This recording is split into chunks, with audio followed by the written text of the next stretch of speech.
White Sox baseball on CSN Chicago is presented by State Farm.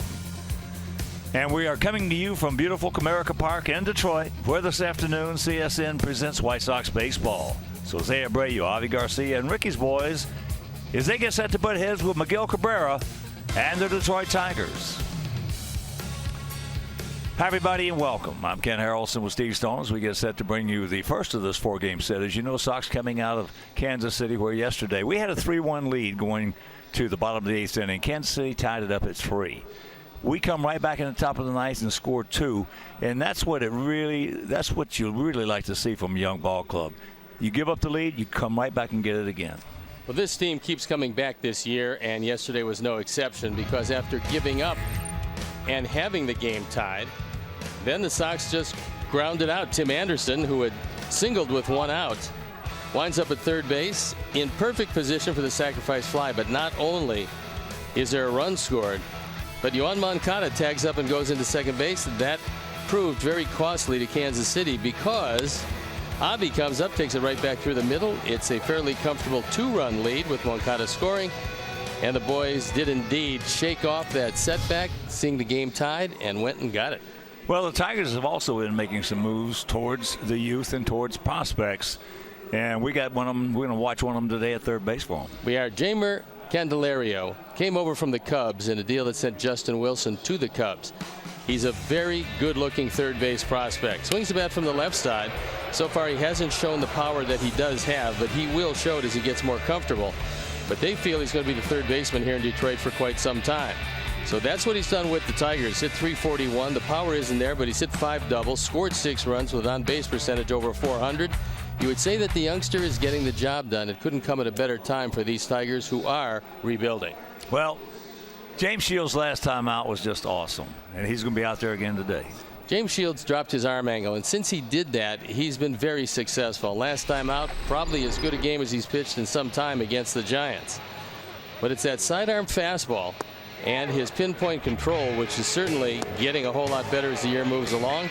He consistently threw it by the Giants. All of his pitches were working. His straight change was good. He's throwing more curveball these days than ever before. Career at Comerica, he's been terrific. 5-1 with an ERA just over 3. And Chad Bell, couple of starts. He's really struggled. He's not overwhelming. He's a 4-pitch pitcher. We'll see how he fares today on the third straight day game for our boys. All right, first of this 4-game set. So sit back, relax, and strap it down, because White Sox baseball coming your way.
to in part by Toyota. Tested, trusted, Toyota. Toyota, let's go places.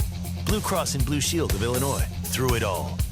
By Lexus, who encourages you to experience amazing. And by Miller Lite, the original light beer. Miller Lite, hold true.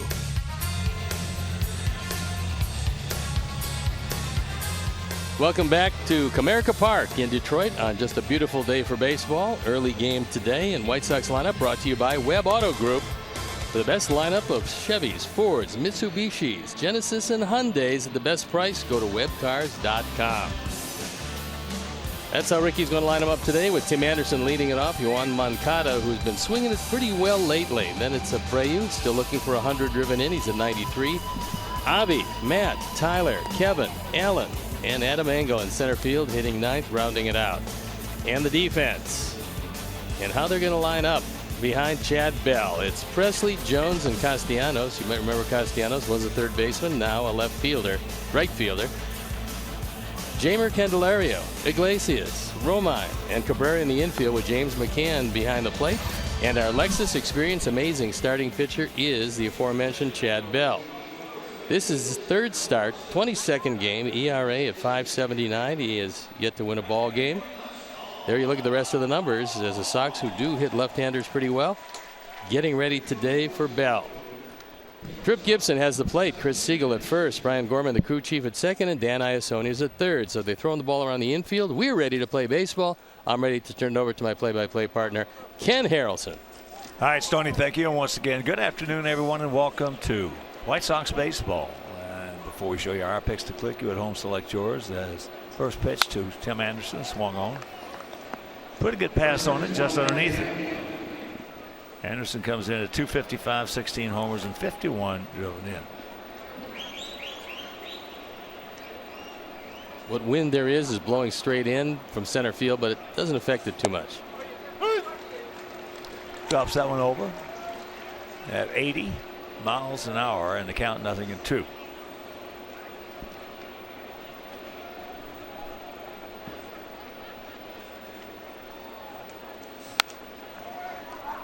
Tried to rush it by him upstairs. Almost did.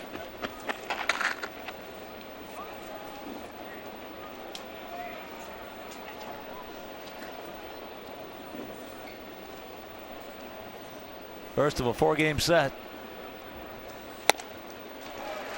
Got that one by him up there, so 1 out.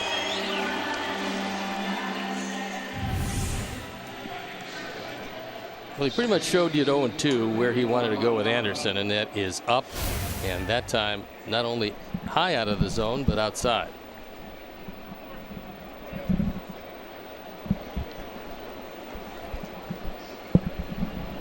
So here's Yoan.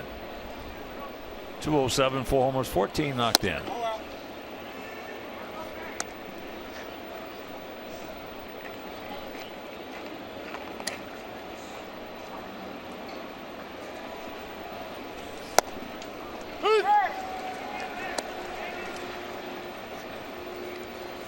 One out, 1 ball, 1 strike.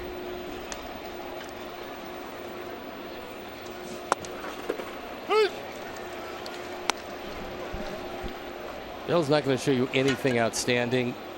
He is a typical 4-pitch pitcher with a curve and a slider. Ball hit deep into left center field. And it is out of here. So a long home run by Moncada, and it is quickly 1-0 good guys. When you take it out in left center field here, you're getting the job done. There is not a debate about the strength of Yoan Moncada, because he is a very strong young man and shows it from both sides of the plate. So our forward home run replay, this ball is up, and Moncada hits it out. And of course, with that home run by Yoan, the Alex Nellius family, another generous donation to White Sox charities in loving memory of Ursula. Here's Abreu.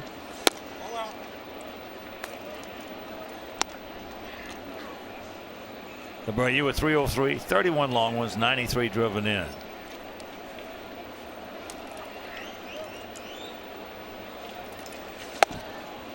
Big hack.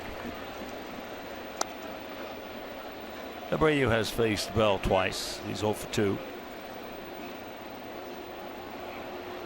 And Jose needs an RBI every other game to get to 100, and that should be doable.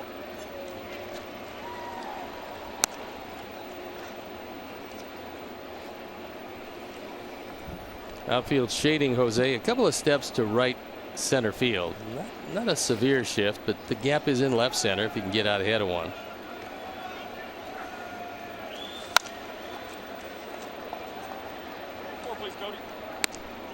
One and two.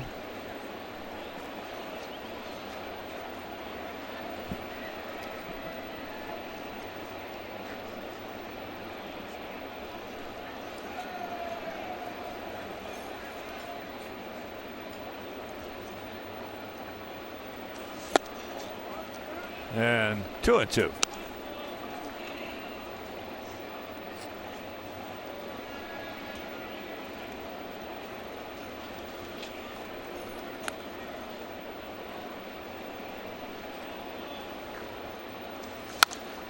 And another souvenir.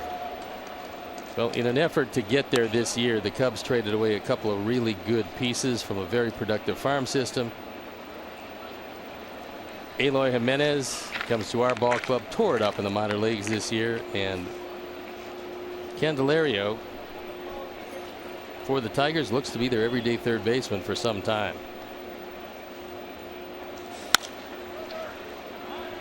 Just got a piece of that one. Nice at bat by Jose as he's battling Bell.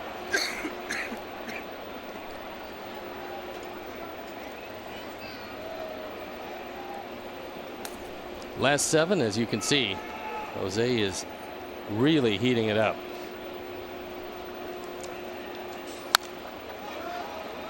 And another foul ball.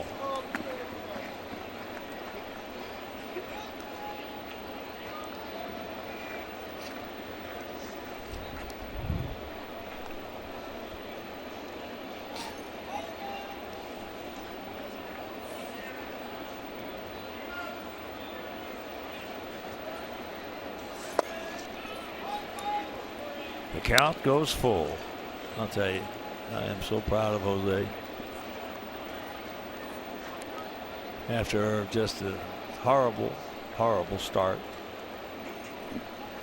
he has turned it around and become the leader of this ball club. That's into right center field. So that'll be the base hit. And with 1 in, 1 out, 1 on, let's check out our picks to click. Fans went with Davidson. Cruz going with Kevin Smith. Steve's going with Moncada, and my beautiful wife Aristea. Our anniversary today. We've been together for 45 years. Oh, happy anniversary. Thank you. That's a pretty long run. Well, 45 years? I think I'd have to be married 40 times. She has been something. She saved my life. And hey, there's a nice little piece of hitting right there. It just pokes it. Took what he gave him. So 2 on now. Yeah, she's absolutely my soulmate.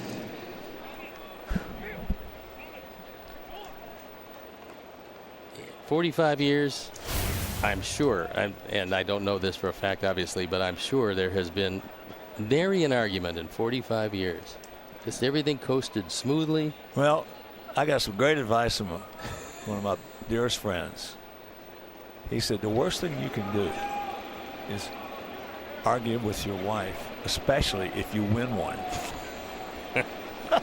So he's so right. I can't remember the last time I won an argument with Harris. As long as it's followed up by "yes, dear," usually the women are very, very accepting of your decision of how the argument is going to go if you end with "yes, dear." Matt? Yeah, I never thought about it in those terms, but he was right on the money. Don't, if all you guys out there, when you argue with your wife, don't win it. Let her win it every time.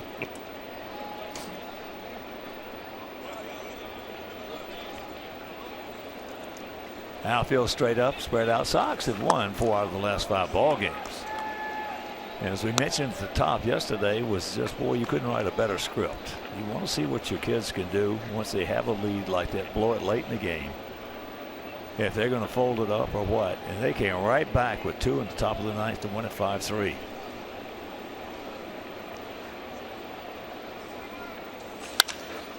Ball hit hard, base hit. So here comes Abreu. He's going to score. Javi will move into third on the RBI single by Davidson. And it's a 2-0 Sox lead. That's going to be RBI number 60 for Matt. He takes it right back up the middle. Looked like a backdoor slider that didn't do a great deal. And Matt able to touch him up a bit.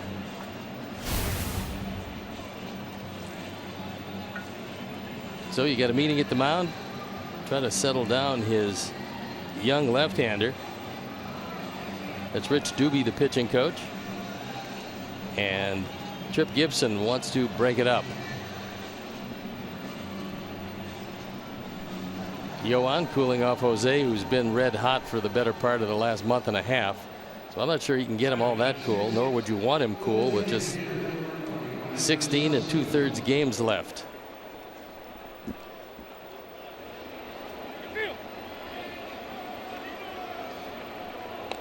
So here's Saladino. Tyler coming off that bad back to the sideline. Him from he started off with having a good season.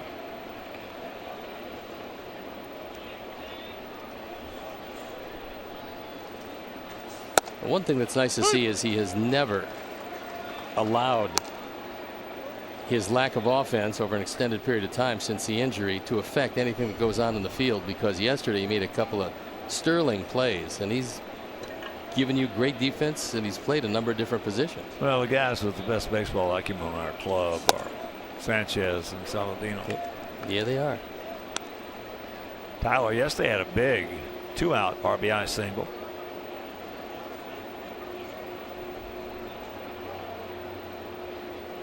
Those are the 2 smartest players on our club.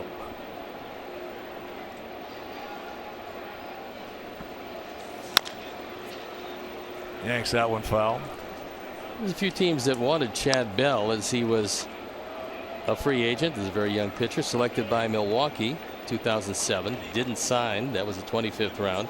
Cleveland 37th round. The next year he did not sign. And then Texas the 14th round of 2009 he finally did sign.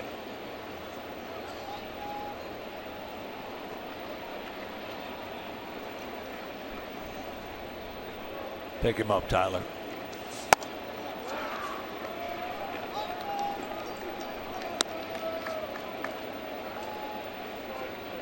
Two and two.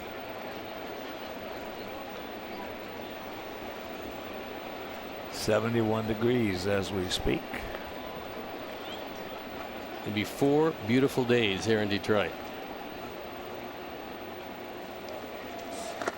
Now the only way you can make them beautiful is by sweeping for 4 games.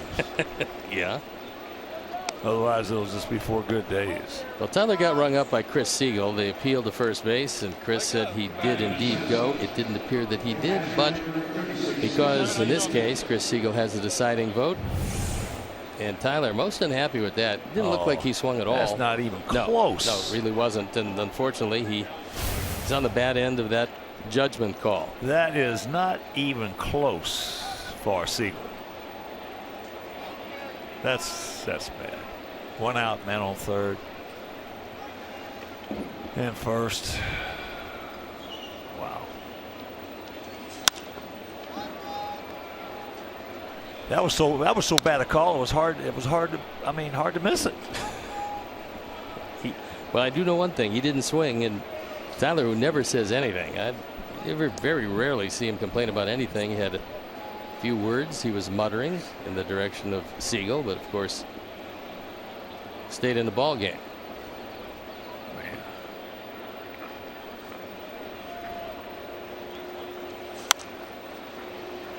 Kevin. Kevin with a 279 average. And a reminder, have you ever dreamed of taking BP like the pros? Well, join our White Sox Youth Academy on Sunday, October 1st from 1 p.m. to 3 p.m. It's their annual on-field fun fest.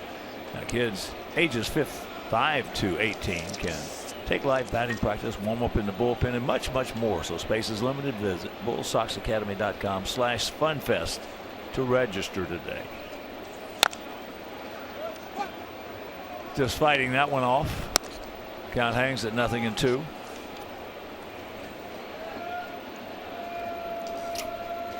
That's a whole lot of work in the first inning, but I'm pretty sure Brad Ausmus, if the truth be told, if he could have gotten 5 decent innings from Bell, he would have probably been happy with that, but he might not get to 5 here this afternoon.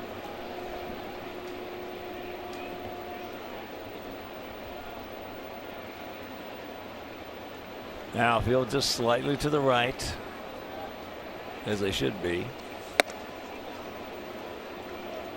for Kevin, who is a predominant right center field hitter.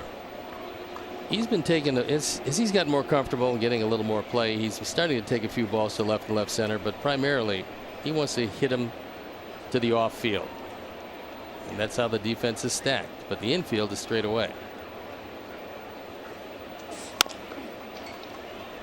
Chopper 2 hopper, the peg, and that'll retire the side. But Moncada's 5th homer, and we have another one after having to play as 2-0 White Sox.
The game this afternoon, it's Kinsler, Presley, and Cabrera at the top, with Castellanos, Candelario, and McCann in the middle, followed by Romine, Jones, and Iglesias. 10-game hitting streak for Nick Castellanos. The defense, and now they'll line up behind James Shields. It's Allen, Adam, and Abisail in the outfield, with Davidson, Anderson, Moncada, and Abreu in the infield. Kevin Smith gets a nod behind the plate, and our Lexus Experience amazing starting pitcher is James Shields, coming off a great performance. This is his 19th start. His ERA at 5.40. So here's Kinsler, 234, 17 homers, 43 knocked in. Last year he hit 288 with 28 homers and 83 RBIs.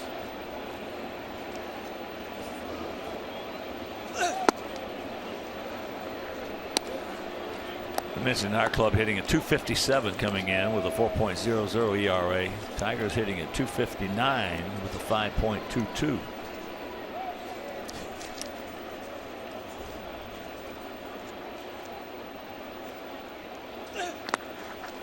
Well, the Tigers did not start out this season as a rebuilding situation, but they were pretty much forced as the team did not play very well. They had a lot of injuries. Victor Martinez lost for the year. Kinsler was out for a bit. Brad Ausmus had his hands full, and then they divested themselves of some of their best talent. He gone. Well, they've got a good man in there now.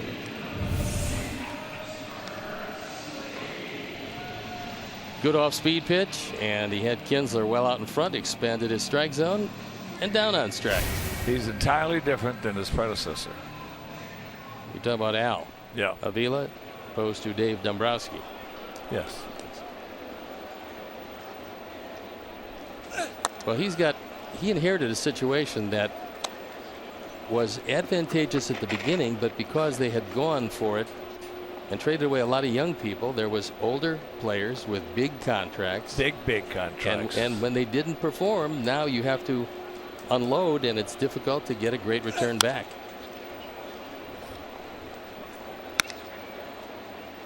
Different animal.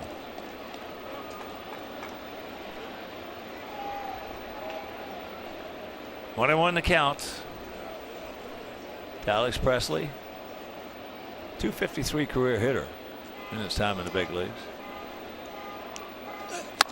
Al is a good baseball guy.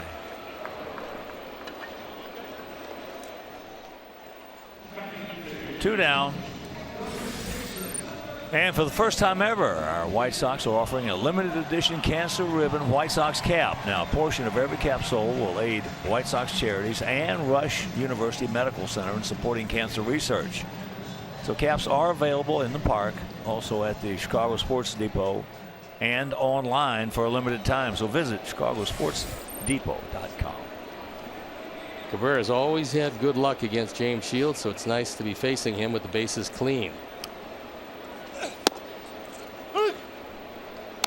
Takes first pitch, strike.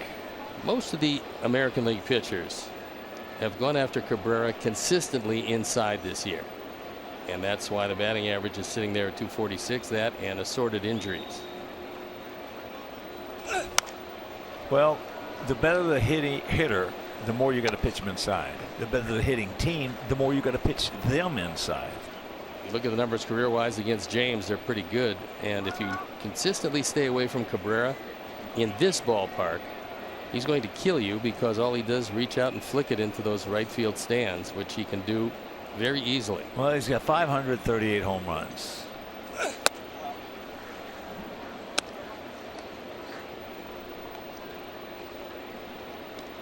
He's another guy, and you mentioned about Jose a number of times. Miguel might be the poster child for playing hurt, because he plays a lot and he gets nicked up quite a bit. Yes, guys who, as a rule, guys who play hurt are usually stars. They understand the responsibility that they carry on a ball club. They understand what their position is and their place is, as far as fans coming to the ballpark wanting to see them play. Big hurt Frank Thomas played hurt.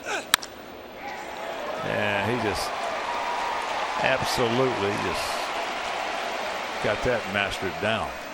Well, he's always hit James well, and so he's extremely confident that regardless of what the situation is, he's going to swing it well. And James dropped down sidearm but left it inside, something that he probably doesn't want to do. And Miguel just opened up nicely, guided it into right field, and he's aboard with a hit. Well, the guys who seemingly are always going to the DL are usually secondary players. That's the way it's always been, and probably now, certainly because it's become an agent's game, the way it always will be.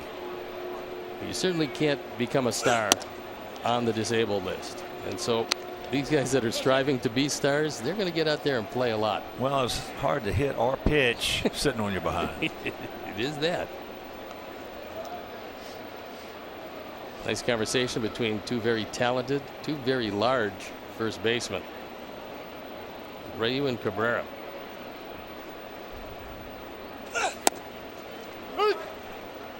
There's the strike. Castellanos making the transition, and it's not necessarily an easy one. He's a lifetime third baseman, now making the transition to the outfield.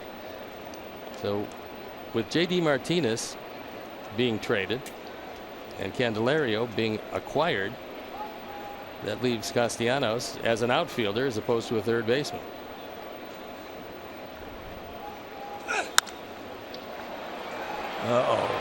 Kansas City special. So with 2 out, runners at the corners as he just dumps that one into short right center field. 11-game hitting streak for Castellanos. This is a good piece of defensive hitting because not only is this ball outside, it's just barely off the ground, and Castellanos on a hit streak now has extended that streak. And Cabrera, with the play right in front of him, reads it all the way and coasts into third.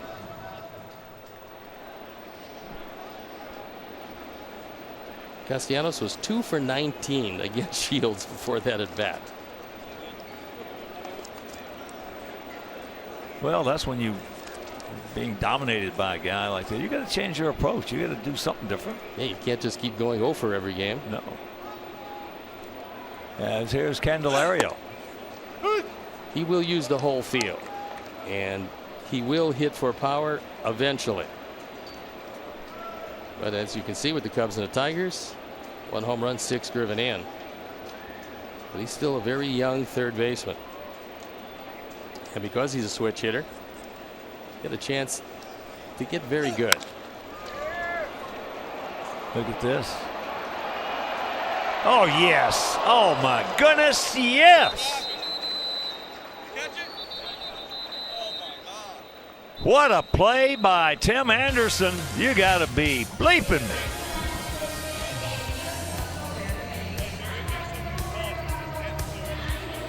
Wow. That's one of the best you'll ever see.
I'd like to welcome White Sox fans in the Des Moines, Ames, Iowa viewing area watching on DirecTV now.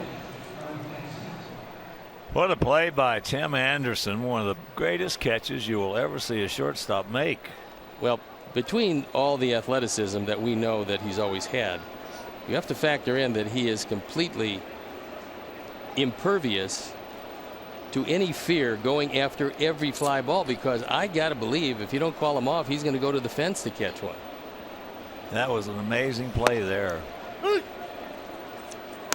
big effort by Anderson, and he had a very appreciative James Shields just turn around, spread out his hands, and he couldn't believe it. No, profusely thank him for what could have been a big inning. Wow. That's a major league play. You don't even see it executed up here all that often. No, not that. Because you've got to be fearless, thinking and hoping that that guy in left field is not going to just label you. There's a look at Tim, who managed to emerge unscathed Hansen couldn't get to it. Anderson's the only one to make the play, and he was the one who made it.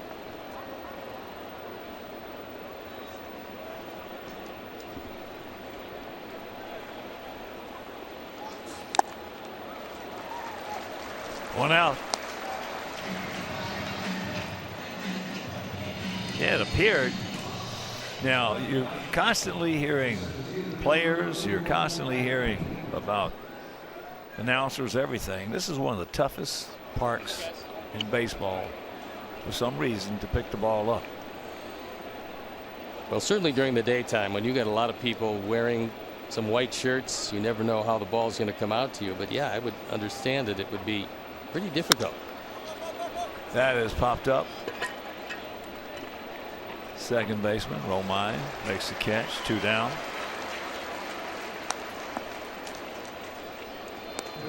Yeah, this by far is the toughest one for me.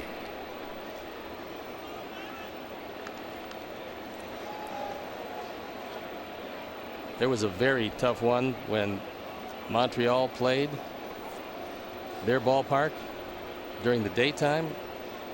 Almost impossible to see anything.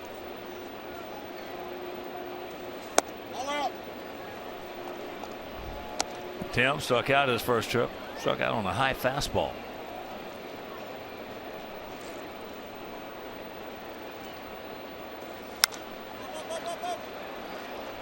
And that is high pop up. Caught by Romine, and that'll retire to the side. Didn't take long.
At the Indians and the Tigers yesterday.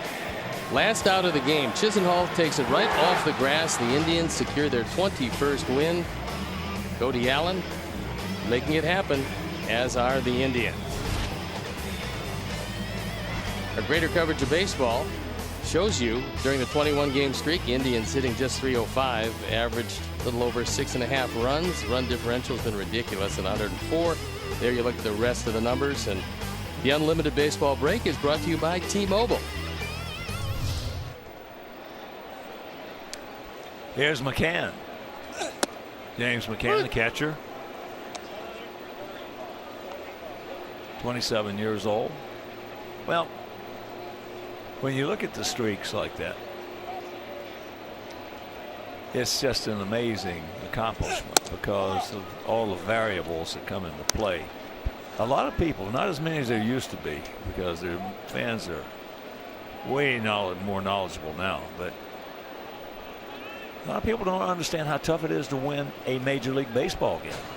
Let alone 21 of them. 21 in a row? Come on.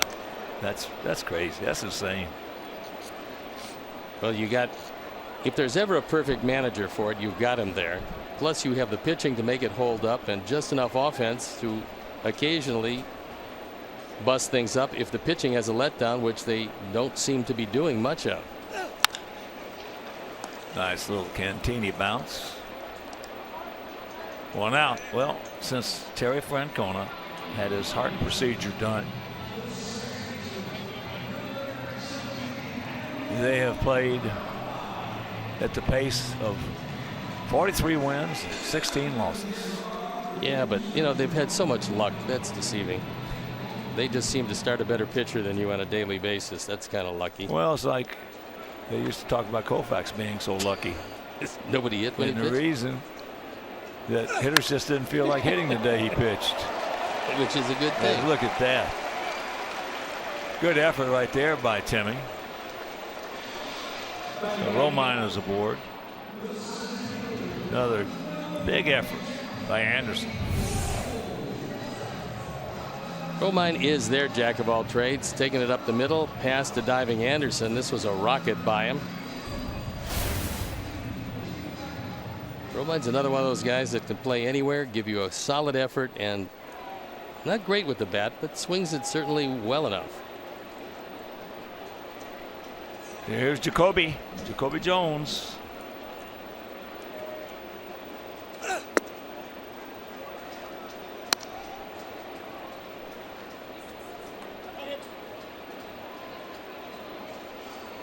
J.J. Shure and J.J. Jones.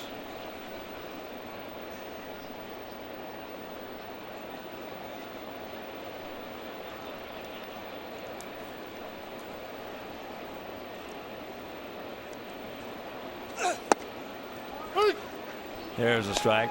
Well, you're talking about pitching inside to those guys. Greatest feeling, we've talked about this many times. Greatest feeling a hitter can have is when he steps in that batter's box. He can look for the ball out over the plate and not worry about anything inside. That's the greatest feeling a hitter can have. So if that's the case, you got to take it away from him. Another strike. Yeah, there's a lot of guys could hit for very big numbers if you would guarantee them they could look away each and every pitch of the at bat. I'm not sure you'd be able to get them out. Well, it's very tough because that's the best feeling that a hitter can have. And that's why they call it a batter's box. They don't call it a pitcher's box. They call it a batter's box because you can go anywhere in there that you want to. They just get the lead man, so 2 down. And if you want to make it harder for a guy to pitch you inside, all you do is back off the plate. So Ted Williams, the great Ted Williams, for you youngsters out there, maybe certainly one of, if not the greatest hitter to ever live, said when you're going a little trouble or you're going a little bad, back off the plate so you'll have a chance to see the ball longer. Seemed to work well for him. Yeah. Well, you know, there are nuances to everything. And that's one of the nuances of helping yourself without thinking about mechanics.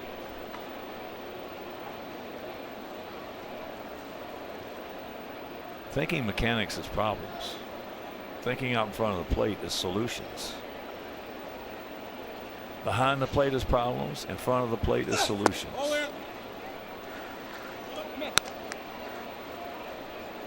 Iglesias, good little player. Hitting a 266, 6 homers, 52 knocked in, and he just catches everything in his zone defensively. The Tigers have let it be known that they would move Iglesias, but so far, no takers at the price the Tigers want. Well, there's so many other good shortstops in baseball. Oh yeah, I mean, it's become the glamour position. When you take a look at all those good young players who've come up, you know, we talk about Lindor of Cleveland, who's been magnificent. Correa of Houston, now that he's back and healthy, is one of those guys. Guy you don't hear much about, Andrelton Simmons. We'll see him in a 4-game series when he comes in. He's the Angel shortstop and a dandy.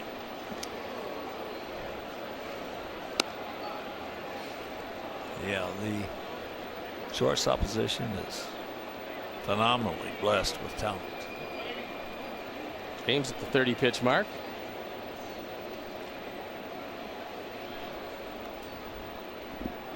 He doesn't want to face Kinsler this inning. Kinsler has hurt him in the past. Fights that one off. Jones is going. He'll have to retreat.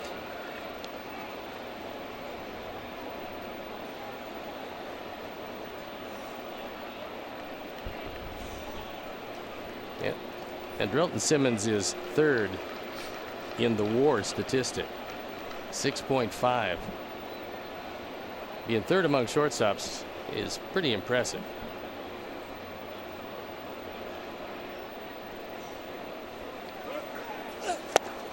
He gone, drop down, and that'll retire the side. Second strikeout for Shields, and he leads it 2-0.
School Lights presented by Wintrust. You can enjoy all the thrilling highlights, matchups, and post-game interviews.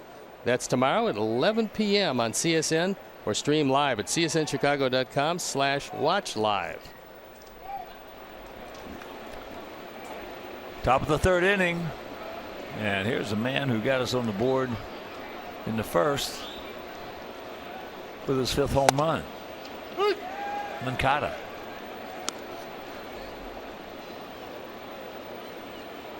Outfield and infield dead straight away for Yoan. Yanks that one foul, and if you miss that home run, poof. 5th home run. Looked like a high fastball and gone. Presley made a good effort but came up short.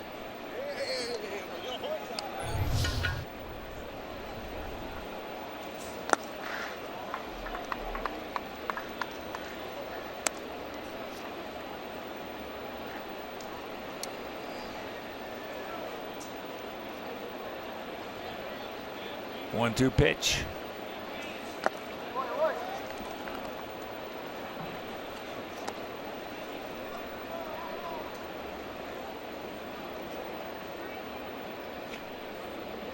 First of 4 here in Detroit. Tigers on a 5-game losing streak. They've just won 2 of their last 10. Attaboy, Yoan. Slap it into right field, so good speed aboard.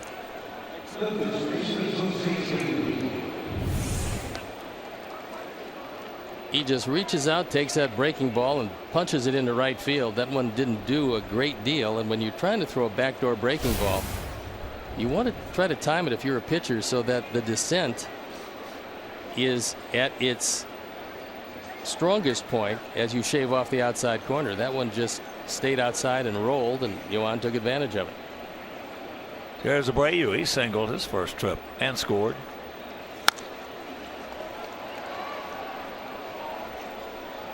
pitching matchups tomorrow.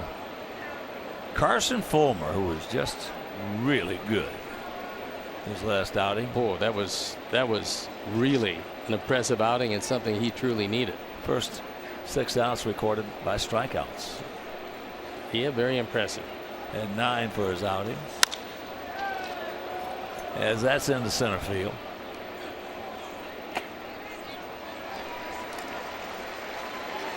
So that is out number 1. And a reminder, the 2017 Chicago White Sox are presented by Guaranteed Rate. Now, when buying a home, the best mortgage experience on the planet starts at rate.com. Here's Avi. Avi singles his first trip.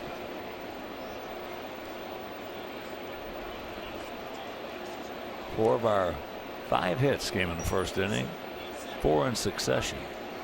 Moncada, Abreu, Avi, and Davidson, who's on deck.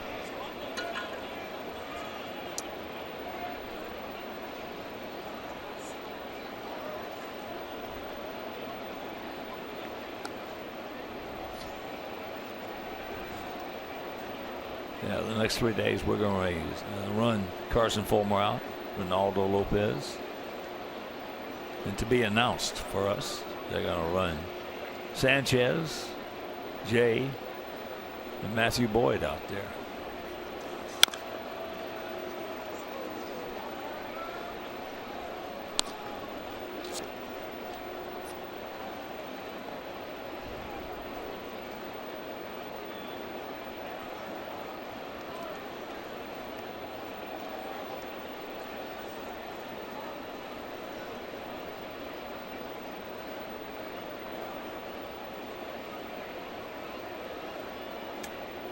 Long set. There he goes.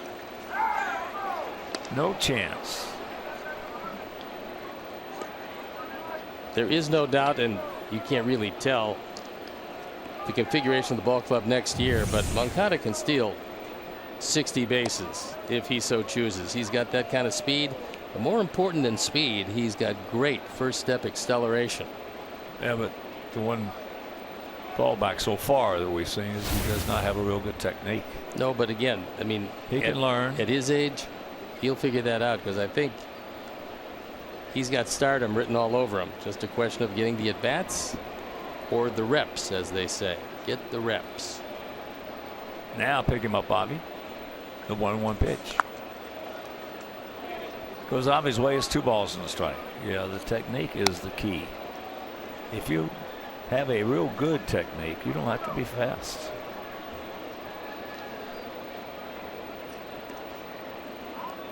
.50 pitches for Bell, who had a nightmarish first, very good second. It's got some problems here in the third. Yeah, he had a 7-pitch second inning.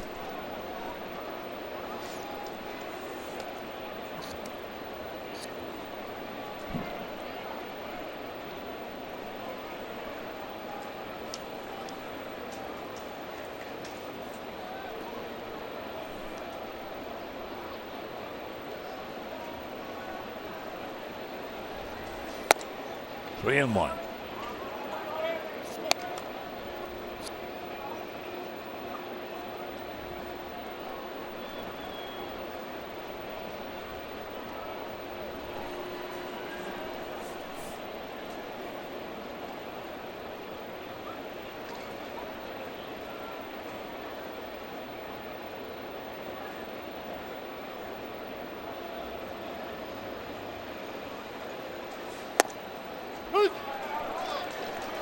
It's full.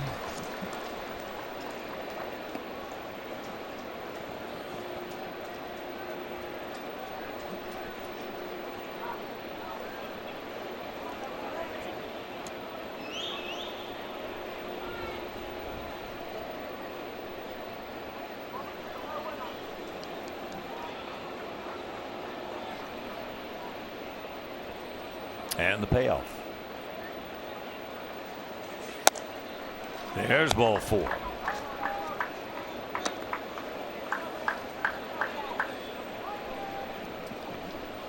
We'll take a look at the last 3 years You look at the walks and the strikeouts and the on-base percentage.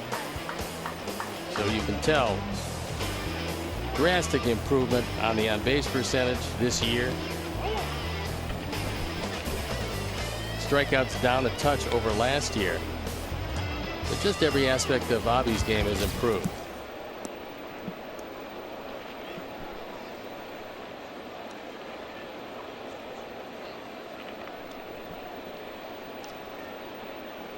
Well, you can have a constructive at bat even by striking out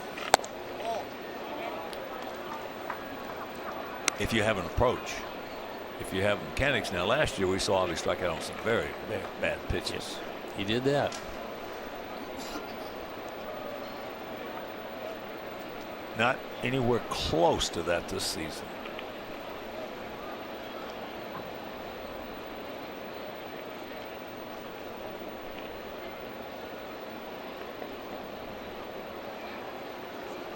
I know a lot of times the hitter will strike out and he'll be walking back to the dugout saying to himself, how in the world did I miss that pitch? How in the world did I miss that pitch? I had to pull my head. Well, that's a pretty constructive thought process.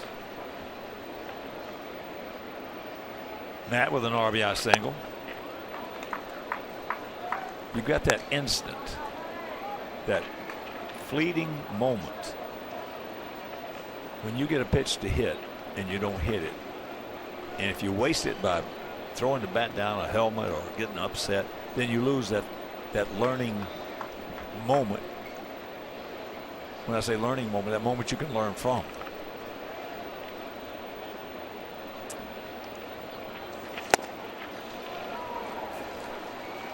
Well, he got his fastball and he got it where he wanted it, but just swung through it.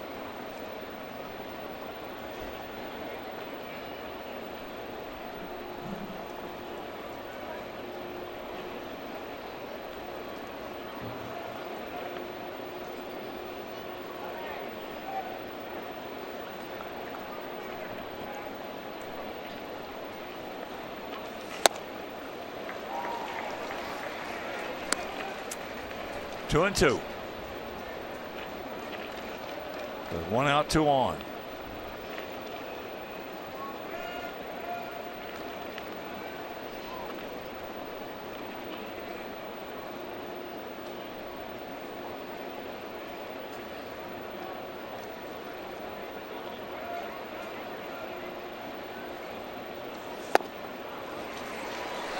Two down.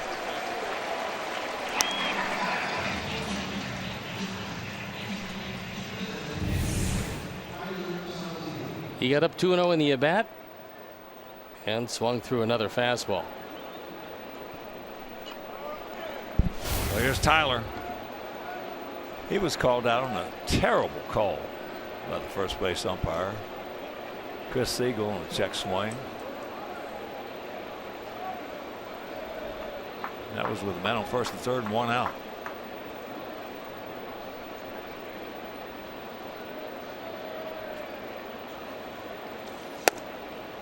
Takes ball 1.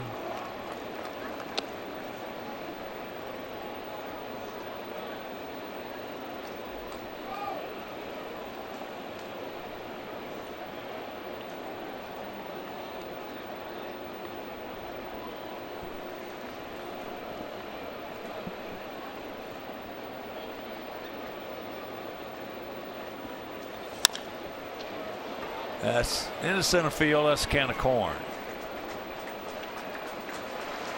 Jones makes the catch. We get a couple of guys on. Can't do anything with it, but we still lead at 2-0.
He had runners on and 2 outs. And he got a little help. Avi comes across, puts it away, and out of the inning with no runs. The first inning in this one. Terrific play by Tim Anderson, and he's out of the first inning with no runs here as Hansen couldn't get to it. Shields terribly impressed, and why not? This is a scoreless inning.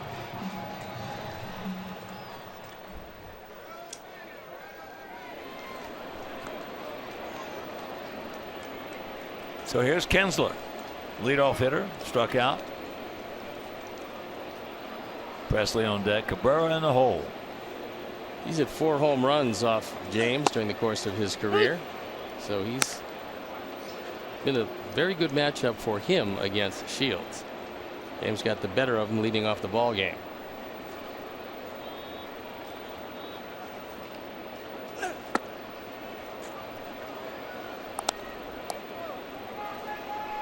Oh, and 2 the count.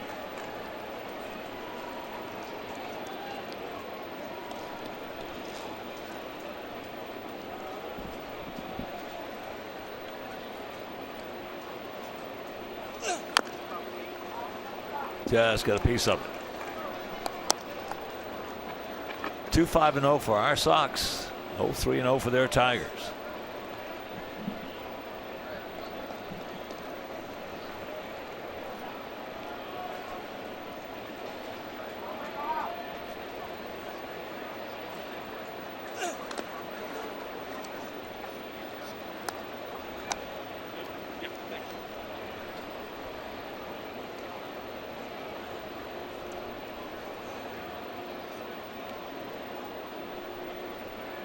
Adam Engel playing Kinsler, pretty much a dead pull hitter in the outfield. Huge gap in right center.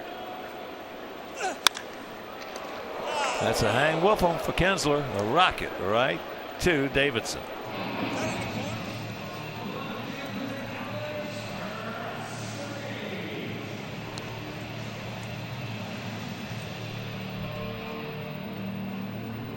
Well, that's the best thing you can do for a pitcher. Hope the line drive goes at somebody. And make some plays like Avi made in his last start and like Timmy made in this start. You have to watch a bunt from Presley, who does have pretty good speed. With that in mind, Davidson in at the cut of the grass at third.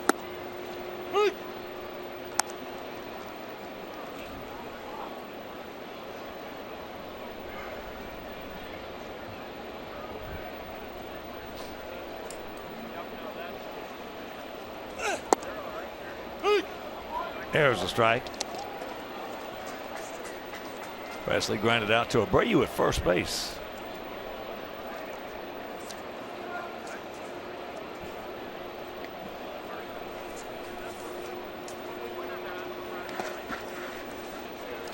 One and two.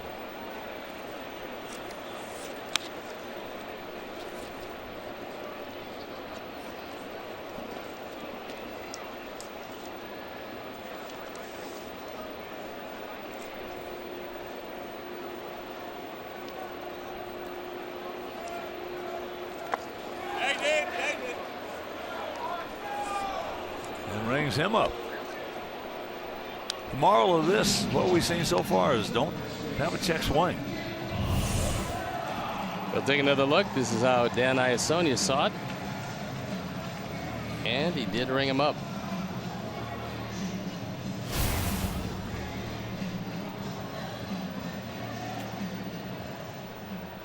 Now you got a guy who consistently torments James. He had a good at bat, saw a lot of pitches. First time up, singled in the right. As I mentioned, 538 home runs. And with James giving up a home run in his last 8 starts, it ties him with Rich Hill for the longest active streak.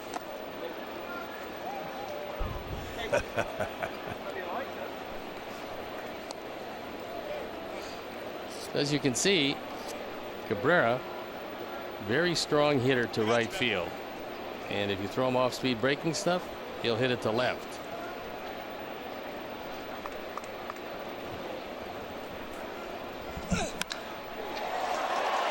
Oh, boy.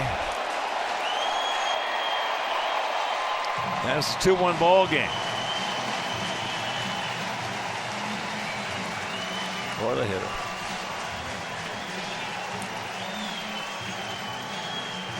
"16 home runs, driven in 60.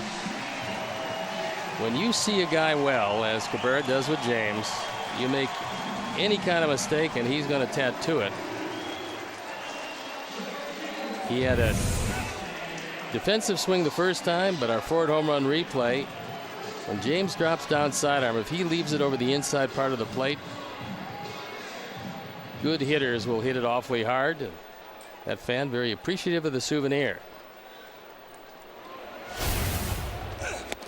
Well, that's an example right there of hitting something that a lot of guys, most guys I should say, are going to hit foul.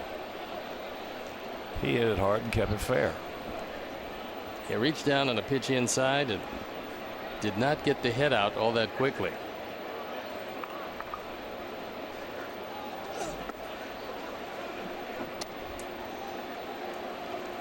Castellanos had a little Kansas City special single back in the first inning. Yeah, that man knows how to work the bat at the plate.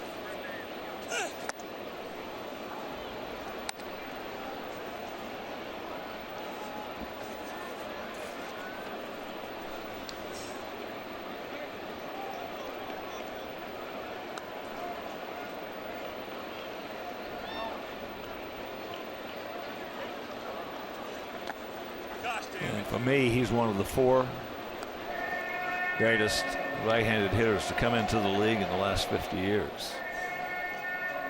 And those 4 are Cabrera, and not necessarily in order. The Big Hurt, Frank Thomas, Albert Pujols, and Manny Ramirez.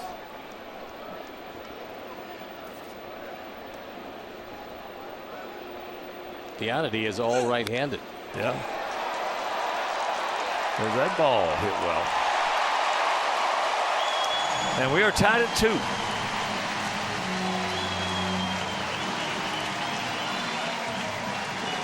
"22 home runs, 87 driven in for Castellanos." And it doesn't appear that his switch from a lifetime third baseman out to an outfielder has affected his offense very much. A forward home run replay. And that stayed on the inner third. Castellanos went down and hit a line drive bullet out of the ballpark. Well, there are a lot of right-handed hitters that are going to hit that pitch. Yep. Out of the ballpark a lot more often than the one that Miguel hit.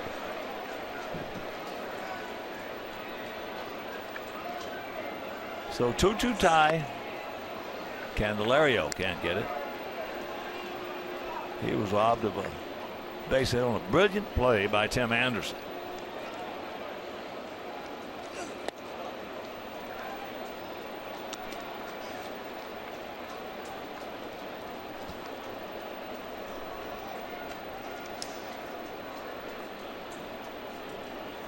Tigers now with 170 home runs, and our Sox 170 home runs. James Shields has now thrown 25 homers in just over 100 innings.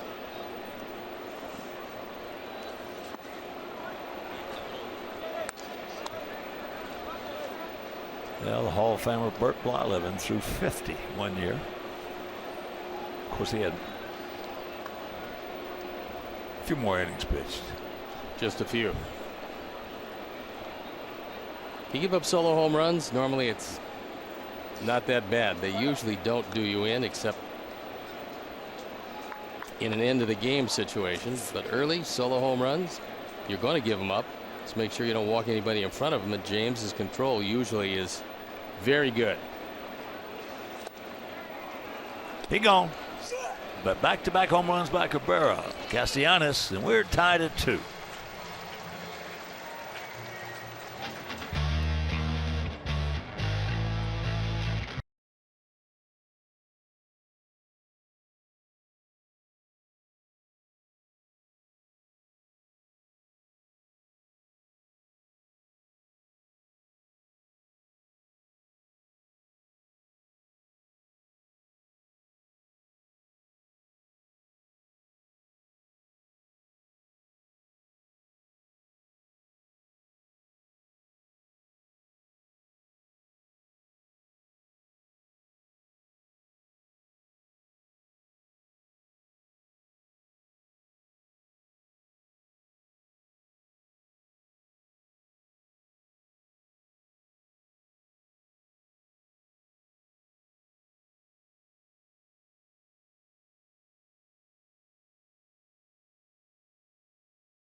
Diamondbacks, and we'll center on Eddie Rosario, who in extra innings decided to end it.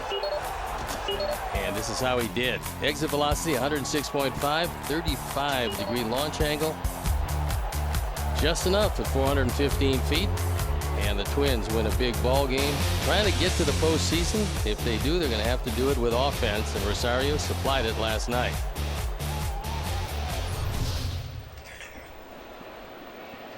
Kevin Smith will lead us off here in the top of the 4th inning. Takes first pitch strike. Kevin grounded out to third.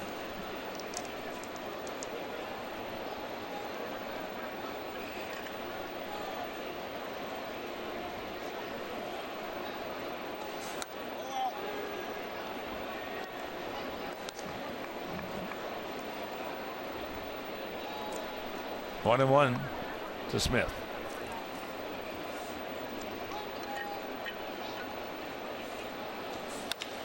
Attaboy, Kev. Good way to start us off.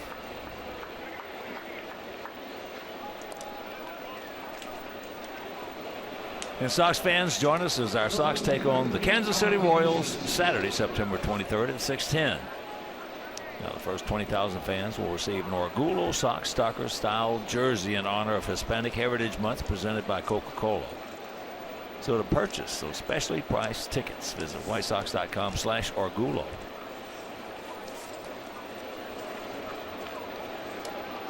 Alan Hansen struck out his first trip.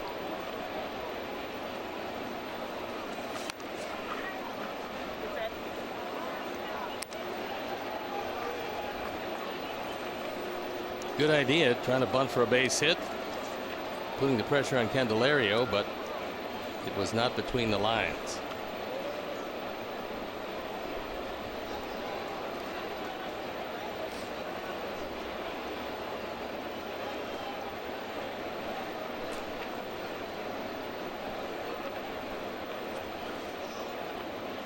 Adam Engel on deck.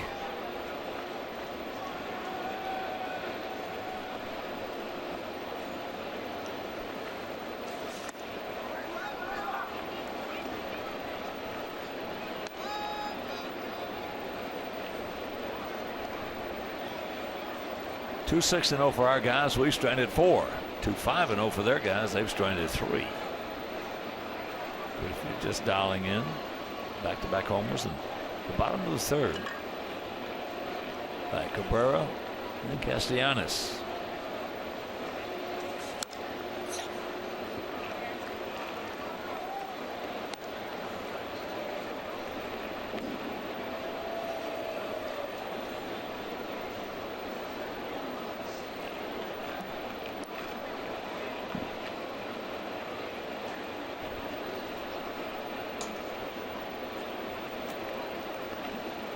Take him in between that big hole between first and second, Alan.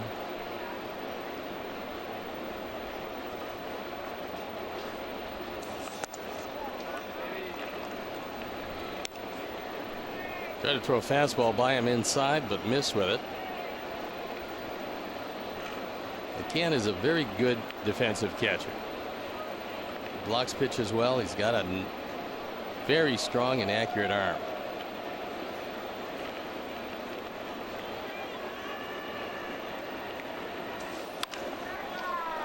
That ball, that's trouble. That's trouble. They're going to get it back in. So Hansen with a double. Puts Kevin at third base. Nobody out. Real interesting to see just how patient Brad Ausmus is going to be with his young left-hander. Bell at a 1-2-3 in the second. Other than that, he's had problems. And Alan Hansen scalding this ball with the play in front of him at good speed. He's at second base easily, knowing that Jacoby Jones is going well away from the throw and probably will not have the time to plant and get off a strong throw, and that's what happened. All right here, Adams got a job to do. He popped up to end the second inning. But right now, he's got to get it over to the right side to get one in and one over. Takes strike one. Have a good pitch to do it with right there. All you need is a ground ball hit right at Romine. That'll accomplish everything you need right here. They're back in the middle, conceding the run.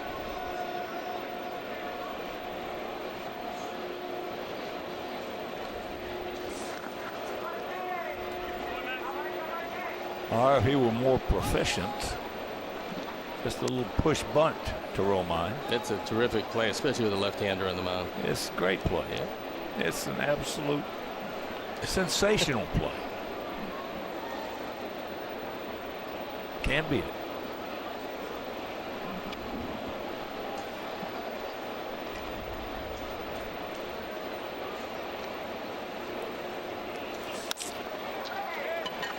That's into center field. Kevin is tagging. Here he comes. His ball was missed by Cabrera, but he stopped and went back.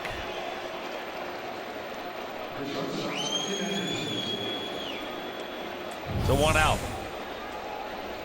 Jones doesn't have a great arm, and this throw is off the money, but Kevin doesn't have great speed, so he was coming well down the line. Nick Capra was with him when he told him to put the brakes on and go back. He was just as far down the line as you'd want to make sure he kept constant communication with Kevin, waiting to see where the ball was going.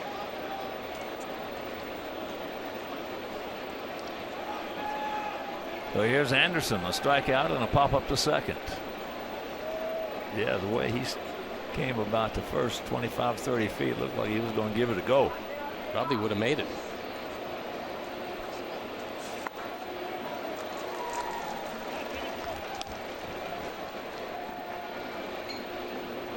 Big hack, no contact, and the count 0-1. Well, Rick is still trying to impart and to put it in a bit of a military fashion. He's trying to teach our guys the rules of engagement.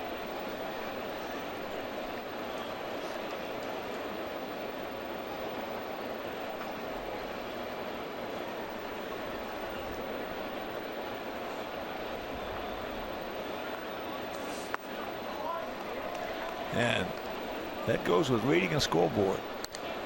If a player can read the scoreboard, knows how to read a scoreboard, they never have to ask a coach or a manager or anybody anything. They'll tell you what to do if you know how to read it.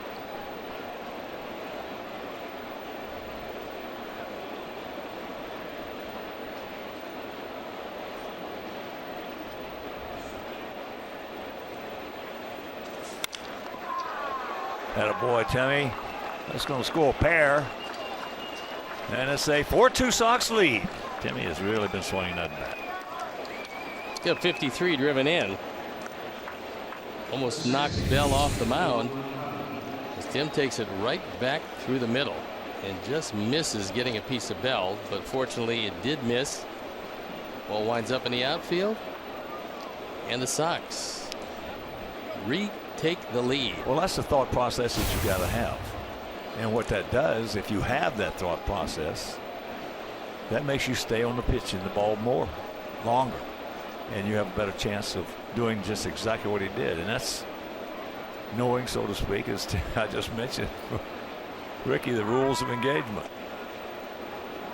Try to take it into right field or back through the middle. Bullpen up and going for the Tigers as Bell in trouble again, as he's been in 3 of the first 4 innings. Bjorn has homered and singled. He also has a stolen base.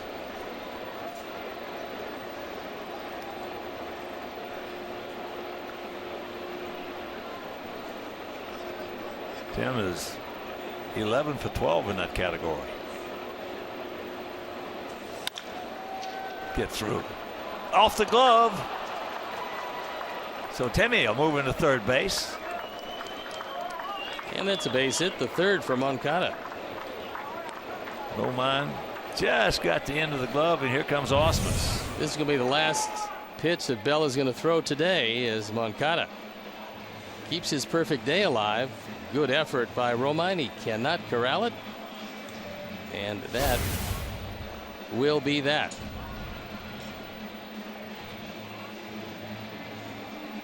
So as Bell walks off, we'll step out. Be back after these messages.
And our Hyundai call to the pen is a right-hander, Warwick Saupold. On for the 40th time. He's 3-2. His ERA at 4.34. Not unusual that left-handers hit him better than right-handers, and he has allowed 8 home runs. So he inherits some problems, as the Tigers already trail by a pair, and his job to hold them right there. So runners at the corners with just one out. And that'll bring up Abreu.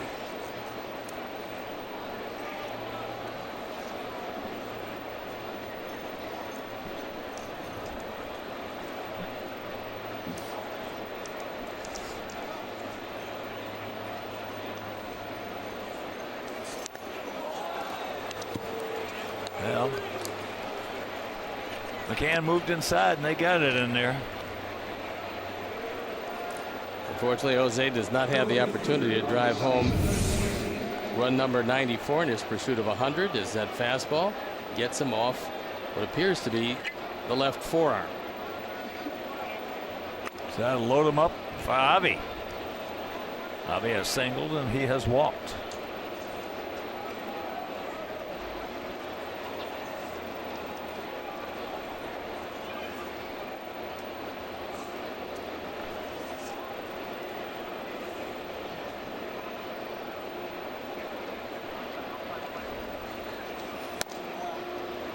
Avi took that pitch nicely and looks at ball one.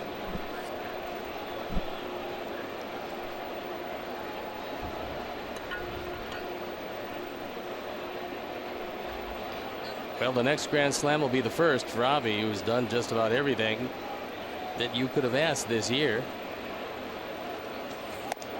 Oh, he's got the catbird seat 2-0. That's the 14th time that Abreu has been hit.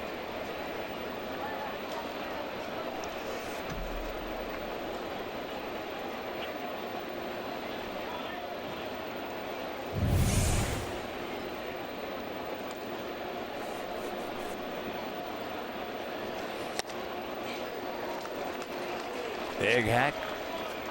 And the count 2-1. Saupold pitched for the Australian national team in 2013 and 2017 in the World Baseball Classic. Signed by the Tigers in 2012.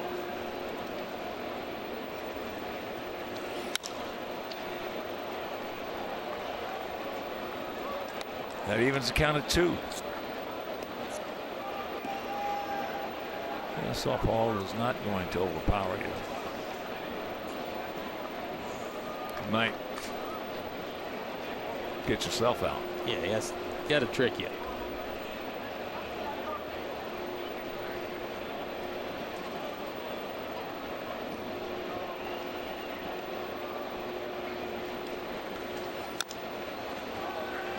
Breaking ball. Stays alive.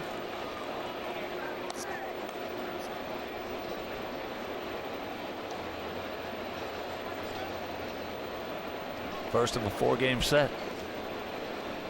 He came out of Kansas City yesterday after blowing a 3-1 lead in the 8th inning. Came back with 2 in the 9th to win it 5-3. So the rubber match we took. Always makes that plane ride nicer.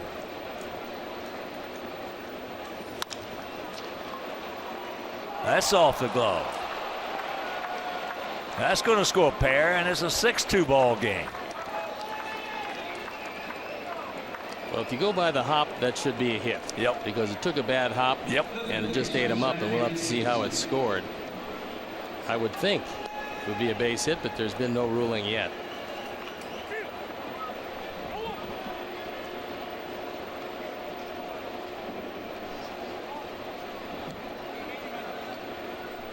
We catch a break.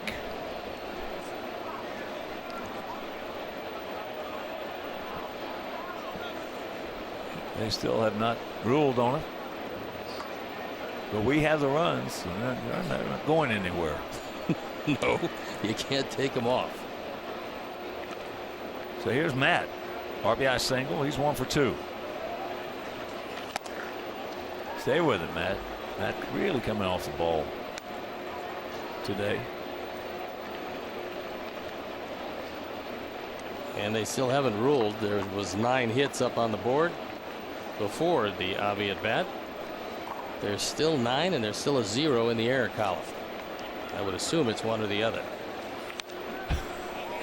Yeah. It is a hit. Attaboy. Okay. It is a hit, as well it should be.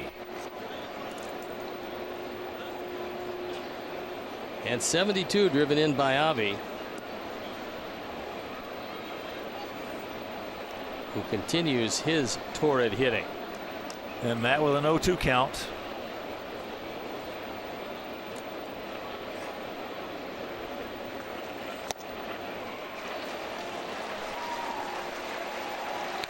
Two down.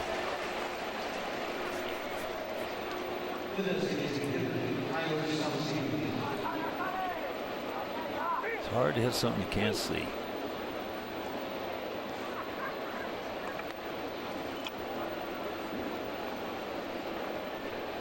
So it's up to Tyler now with 2 out, runners at the corners. Tyler 0 for 2. He's due.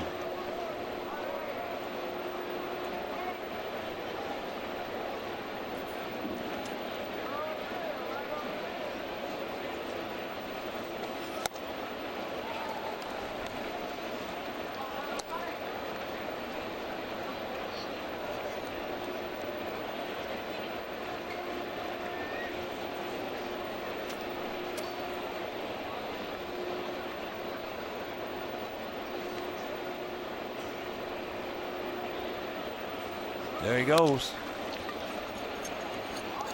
Iglesias. And they just do get him. Good play by Jose. But we put a crooked number up on that board. We'll go to the bottom of the 4th, leading by 4.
It's a fight to the finish for the top pick in next year's MLB draft.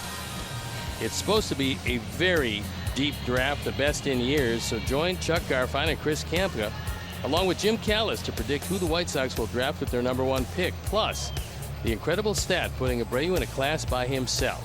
Subscribe today. Well, we got to trust that Nick Hostetler and his crew. He's our chief scout. Heads them up.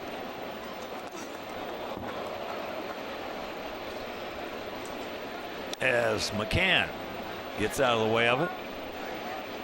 But hopefully they will have everybody scouted to a T.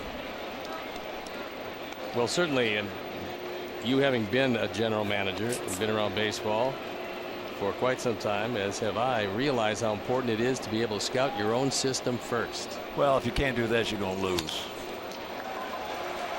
As McCann back through the middle of that one, so the leadoff hitter aboard. If you can't scout your own players, which amazingly enough, some clubs don't. Happens a lot. Oh yeah, it does. Happens a lot that some team that wants to acquire you will see something in you that the team you've played with just doesn't see, whether it's to the upside or whether it's to the downside. And that's why you have to know your players better than anybody else, and then you make good trades, as we saw evidence by what Rick and Kenny were able to do this winter in divesting themselves of our bargaining chips, bringing back an enormous amount of talent. It's the best job I've ever seen. Yeah, they did. Knowing with everybody knowing what they were going to do, the timing was exceptional on the moves. I have never, and I've done a lot of thinking about this, trying to recall. We had a good run there for a while in amateur scouting with drafts. You know, with Big Frank. Well, when Goldus was there, it was really good. You know, the top four, those 4 first-round picks in a row. Yeah, it'll never happen again. Ventura. Yeah, but that doesn't happen very often. I don't think we'll see 4 #1s with the impact that those 4 #1s had by Al Goldus and his scouts. They did a great job. There's no question about that. But you would think, though, that we're seeing a lot of, you know, there's some college programs who have really come a long way in the last 15, 20 years.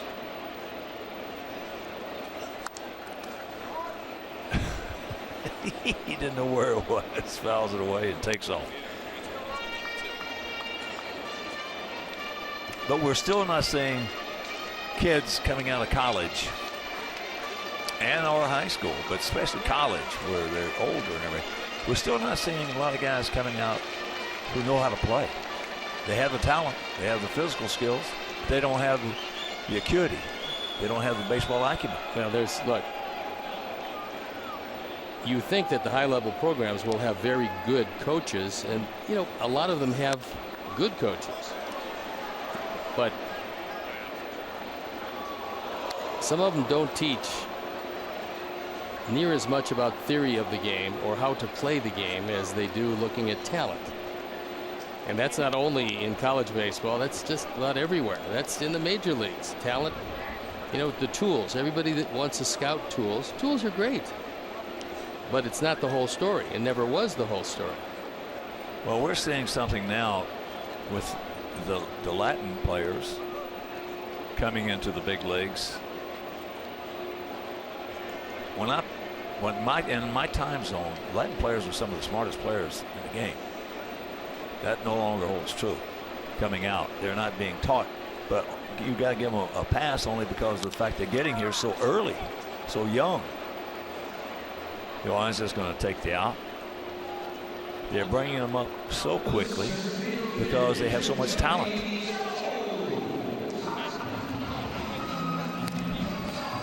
Well, just judging by the amount of minor league teams that teams used to have as opposed to what they have now, you saw how many stops a lot of these young players would make along the way.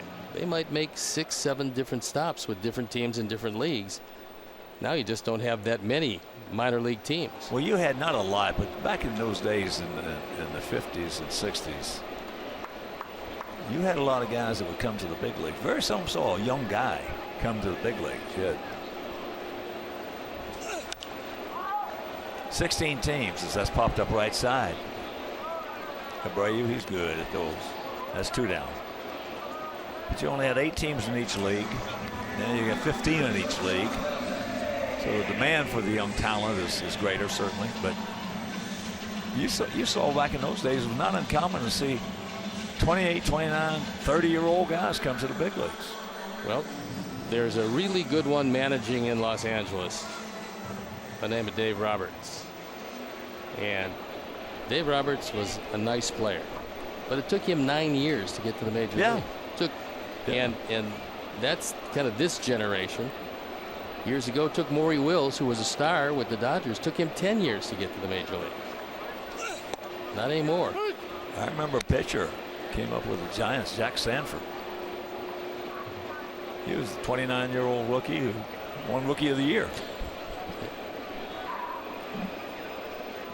Iglesias struck out his first trip.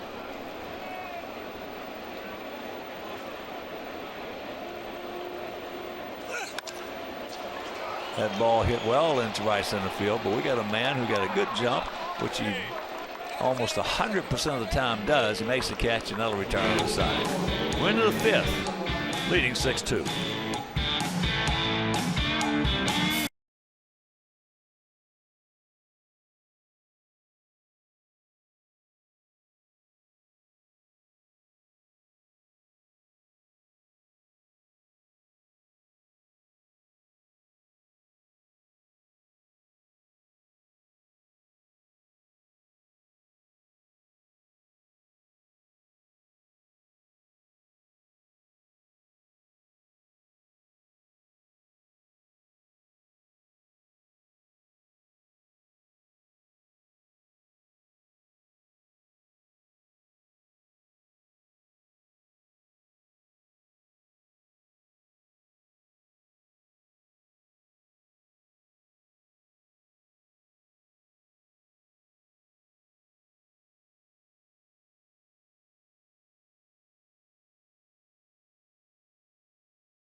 Chicago.com presented by The Great Escape.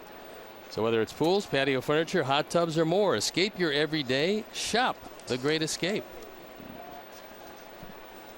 Good guys on top, 6-2, 6-2, 6-10 and us for us. 2-6-0 for them. Pitch popped up. Cabrera just moseys over. Well, besides being a great hitter, Cabrera is just a good baseball player. He knows how to play the game.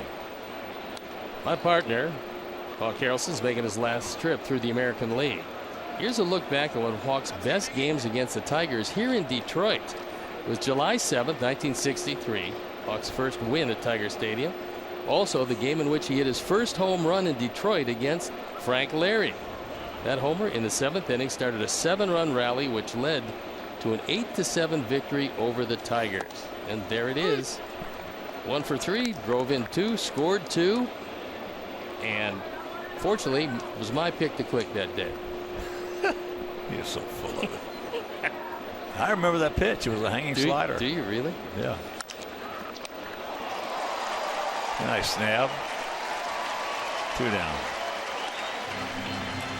You know, Eddie Lopez was the manager of that ball club, and I was really struggling. I mean, I was so bad. He comes up to me before the game. Finley, he said, Charlie O was at the game today, and he just talked to me. He said, we're going to send you out back to AAA after the game. You want to play today, though? I said, yeah, I want to play. Frank Larry, you know, with the Yankee killer, so to speak. Sure. So I come up against him, and he hangs me that slider. And, you know, it was 440 to the fence in center field. Well, I hit it in the center field upper deck. After the game's over, I go sitting in my locker getting ready to pack my stuff to go back to Portland. Lopez comes up and says, Charlie O says, anybody can hit a ball that far, I ain't going back to AAA. There you go. You saved yourself. I did. You saved yourself a lot of meal money. That was one thing. A lot. We're getting $2.50 a day in AAA, and we're getting $10 in the big leagues. There a lot you of go. money back in those days. That's a lot of money. Yeah, but I was going to go out, and then he hung me the slider.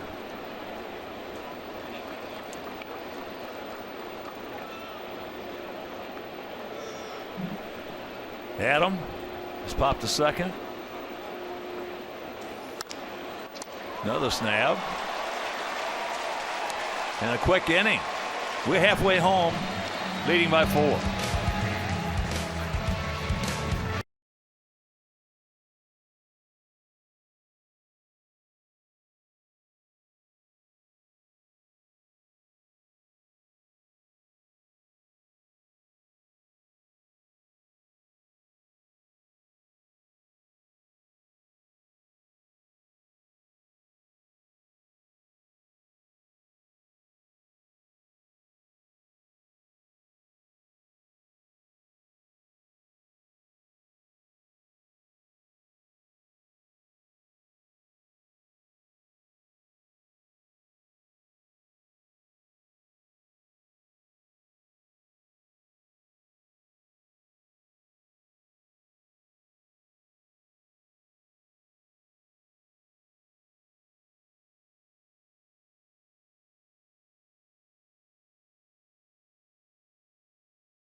Ian Kinsler, the leadoff hitter, will lead off in the Tiger half of the 5th.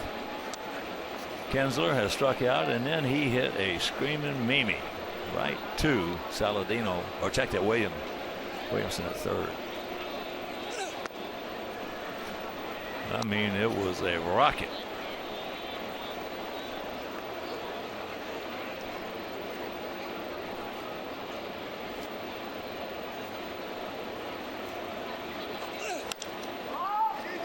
Pops him up. Tim makes the catch.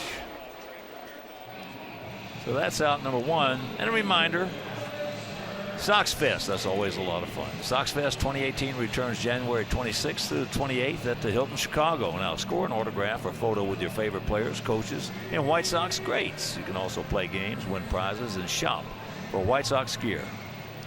It's a weekend of White Sox baseball that you just don't want to miss. So hotel packages are available right now. So visit whitesox.com/SoxFest for tickets and more information.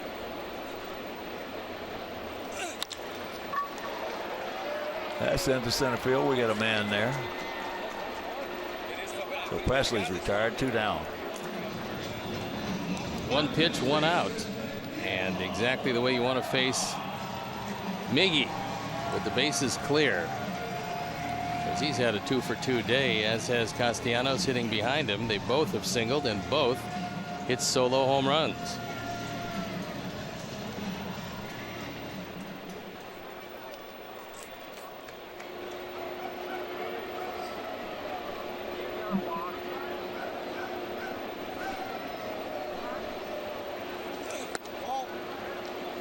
Well, I've always said if there was one guy that I had to have get a hit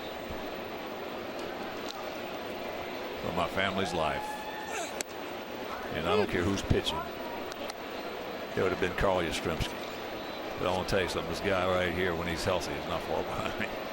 No, he hasn't been a one-man gang, but he's been a wrecking crew since putting on that Tiger uniform.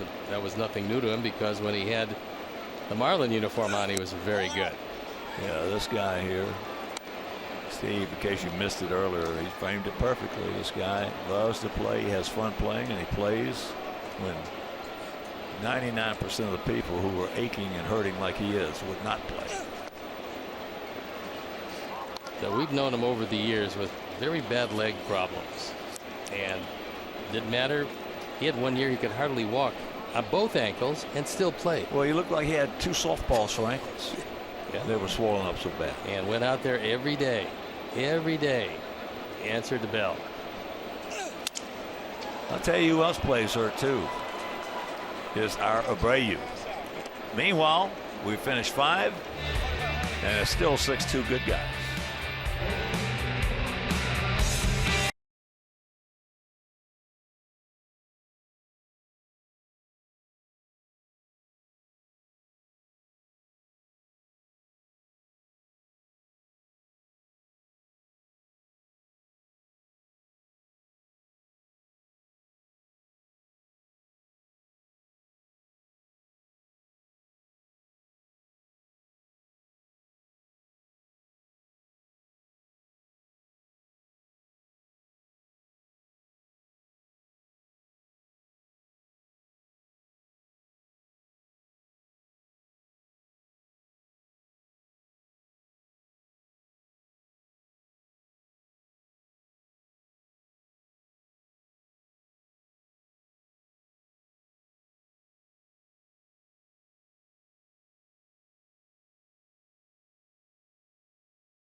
Join Mark Shanowski and Dan Jiggets for Bears Blitz, presented by Xfinity. Hear from defensive coordinator Vic Fangio and the players as the team lays out the plan to stop the Buccaneers. Bears Blitz today and every Thursday at 4:30 on CSN. Top of the 6th inning, top of the order for us. Anderson, Yohan, and Abreu. Timmy with a 2-run single in the 4th inning. Big hit. 6-2 White Sox, first of this 4-game set. And there is a base hit. The ball hit hard.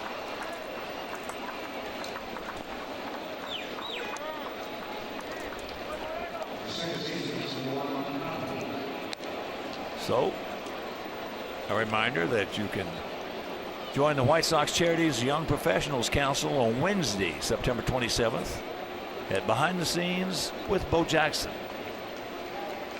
Hear from Bo himself about his career on and off the field. Stick around for the game and networking opportunities with other White Sox fans. So visit whitesox.com/networking for tickets and information. Bo Jackson. What an athlete. What a specimen.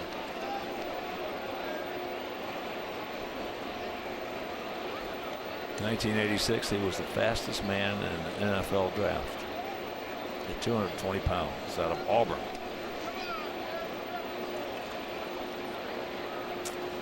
Cabrera trying to push Anderson off the bag so he could tag him for the out. He has fun playing. He does. No doubt. He has fun.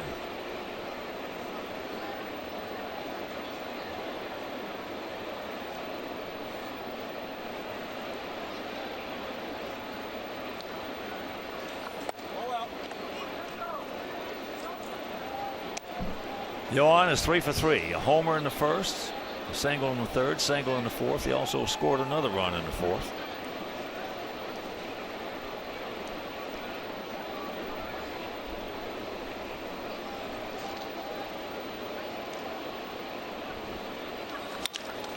And make it 4 hits. Timmy's going to make the turn.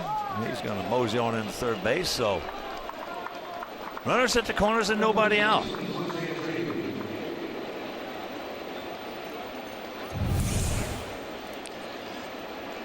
This one shot through the right side. No chance at all for Romine. That's a career high for Yohan. I have a funny feeling we're going to see many more of those from this young man who from both sides of the plate has big power and great speed. You don't see that combination all that often.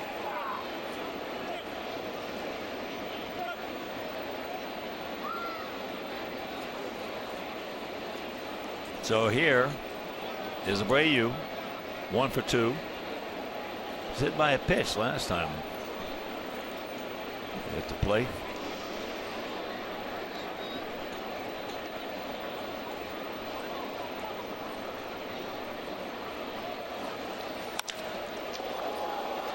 That's into center field for a base hit. So that's RBI number 94 for the big man. As there's Moncada into third, and it's a 7-2 ball game.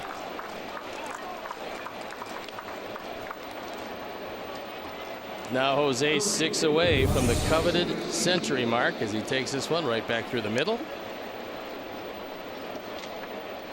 Ball's been whizzing by Romine on both sides today. It's one of those days where he can look to his right, he can look to his left. Either way, he's not catching it. And Moncada just has great speed. And Osmus out of that dugout. He's going to get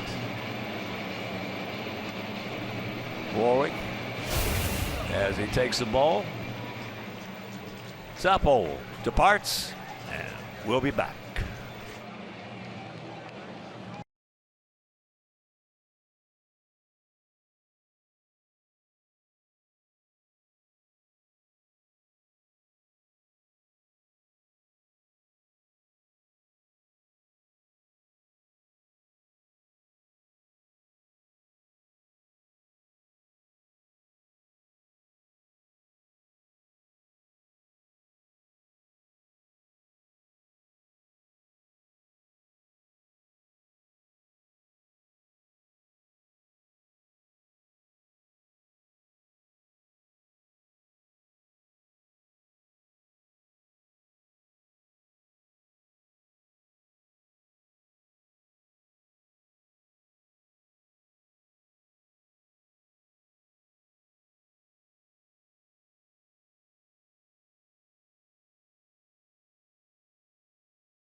He inherits a couple of base runners at the corners. On for the 10th time, the ERA up close to 6. 13 hits and 7 2/3. With opponent's batting average at .382, that is a very big number. Yeah, he's 26 years old, 6'4", 205 out of Wilmington, North Carolina. So now they bring the infield in. Avi at the plate. Avi is 2 for 2 with a walk and 2 big RBIs. Avi now with 61 knocked in.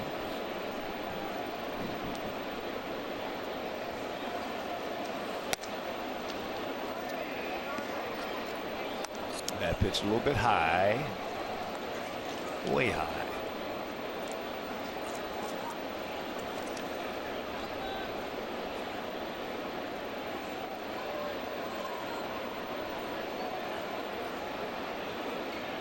Gap out there in left center. The Tigers got Farrell, 26th round draft pick in 2010, but he's been on the disabled list 8 times. That has curtailed any kind of career he was intending on having to this point. He had one other shot with the Tigers here in 2015. That 9 games all out of the pen.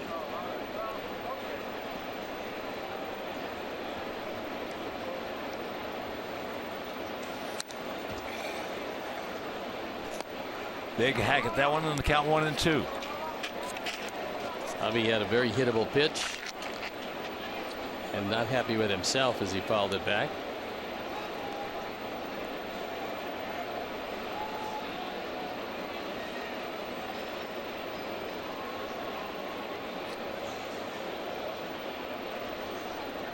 So far, and it's not that late in the ball game, the top 4 in the batting order have 10 hits.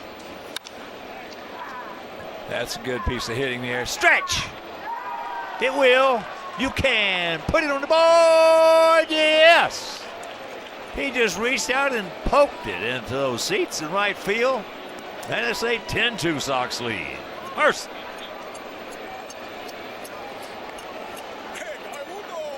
It's 5 driven in today by Avi, giving him 75. That was his 17th home run.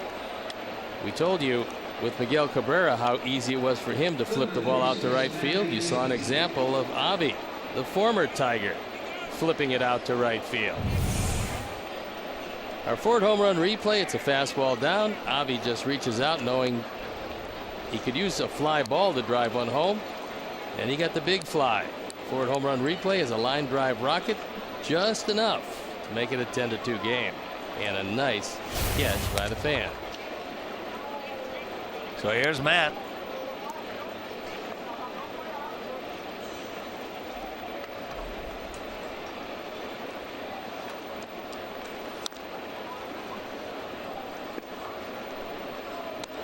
Matt's had some decent pitches to hit today and just pulled off of them.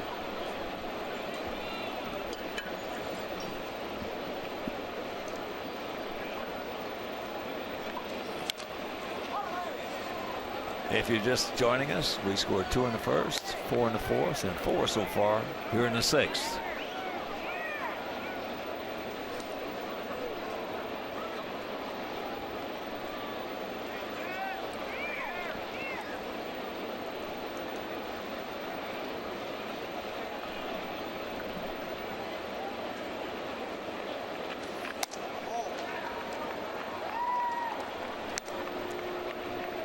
Last 5.5 for this offense. Sox have now 85 hits in the last 5.5 games. That in itself is fairly amazing. Each and every one of those games, double-digit hits. 14 of them up there and not through the 6th.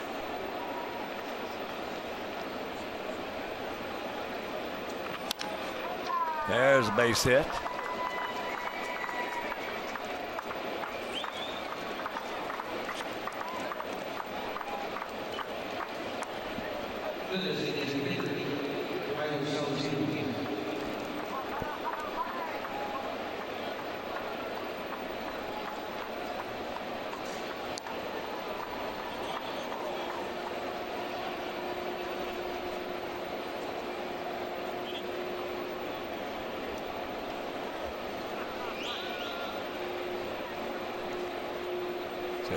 is. Saladino takes strike one.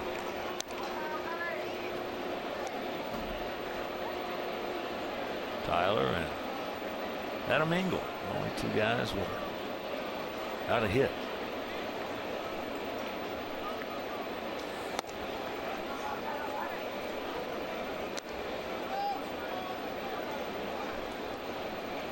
Ten, 15-0 for us, 2-6-0 for them.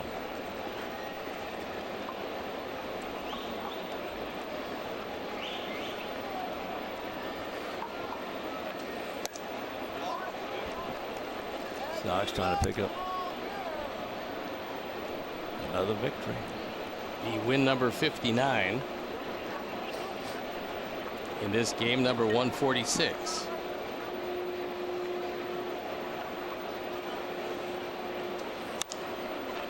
That's popped up. Iglesias drops the ball, but well, that was a very casual approach to the pop-up, and Iglesias missed it. So that's going to take Matt Davidson off base and replace him with Saladino. Very casual approach to this pop-up. That was ugly. Very casual. Nice play. That was ugly. Yep.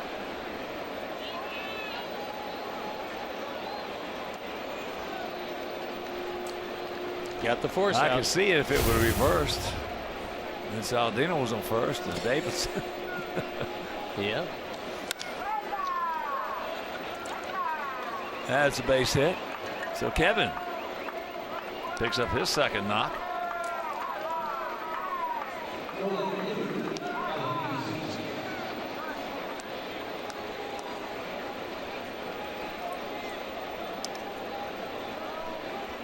I think at this juncture, Osmus is just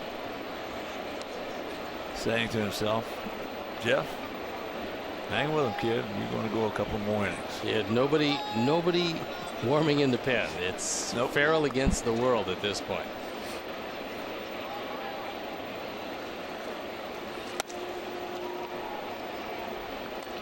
Allen has doubled. Turned out to be a big hit. That was after Kevin led off the fourth inning with a base hit. He doubled him into third. And both of them scored, as did two more.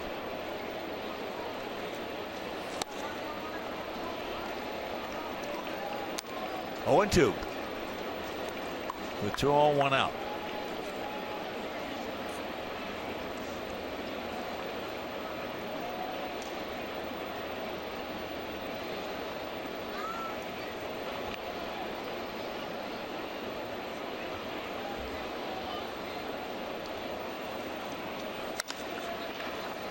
Yanks that one foul.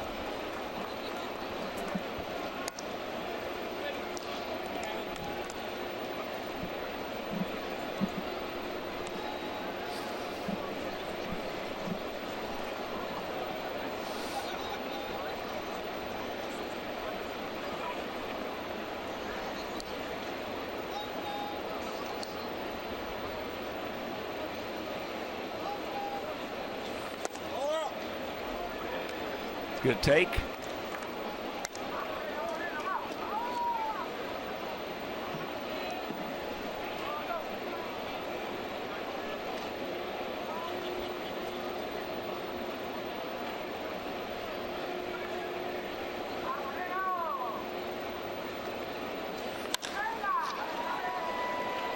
That's it well in the center field.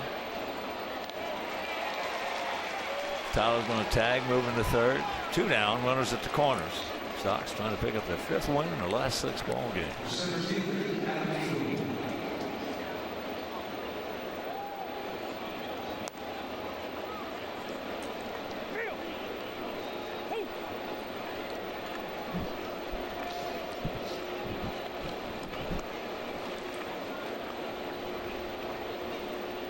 So here's Engel.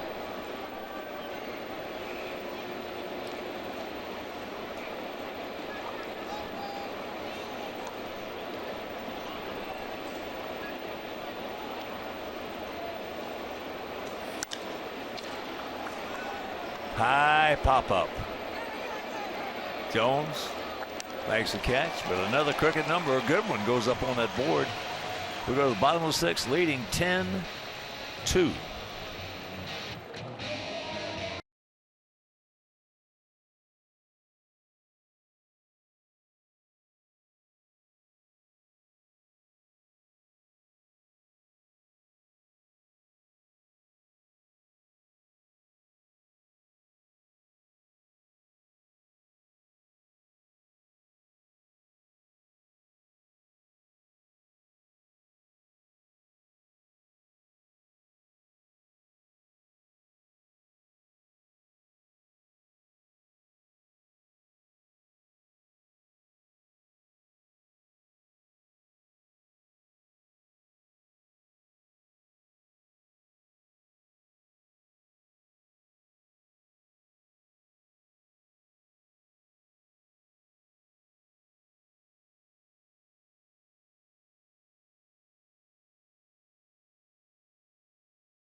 The magician with the glove had a talk with Iglesias, and he obviously had a talk with the casual way that he went after that pop-up. I've talked with Omar about Iglesias. He said that he's got all the talent in the world. He would like to take some of the flash away for consistency, but that's going to be easier said than done.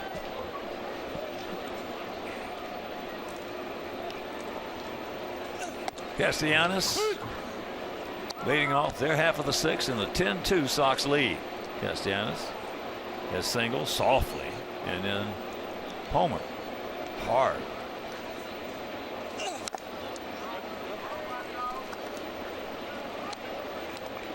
James has done it so far with a minimum of pitches, just 75 pitches used. And the biggest reason, he hasn't walked anybody.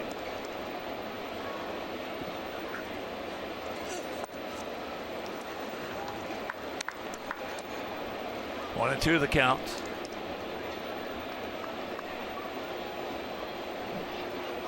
Castellanos last year, 285, 15 homers, 58 knocked in. He had some problems, injury problems last season. Gosh dang it, man.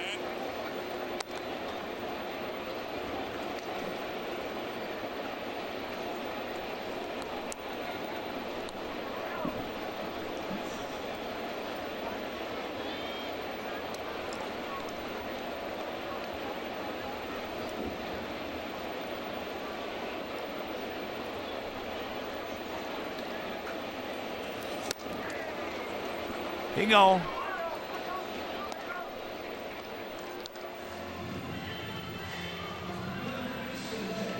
Five strikeouts now for Shields. Here comes Candelario. He was robbed of a base hit on a beautiful play by Tim Anderson. One of the best catches you'll ever see a shortstop make in short left field.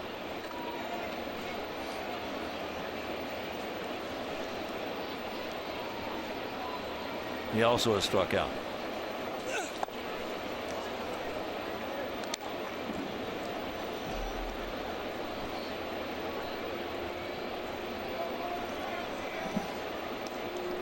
When James has thrown that slider inside to Candelario, he swings over the top of it. The time he finally laid off one, but good spot for the pitch.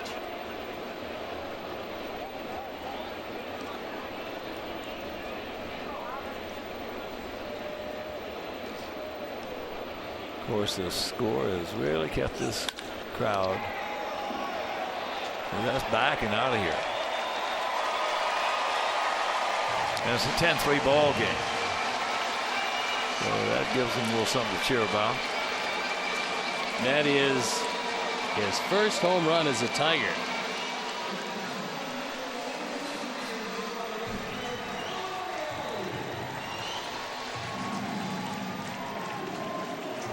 Well, Tigers believe they're going to see a few more of these because they expect to have Candelario around for a long time. As we take a look at our Ford home run replay. James got the ball down. Candelario hits a line drive to a very short porch in right center field. Our Ford home run replay. So here's McCann. He's 1 for 2. He's grounded to third and single.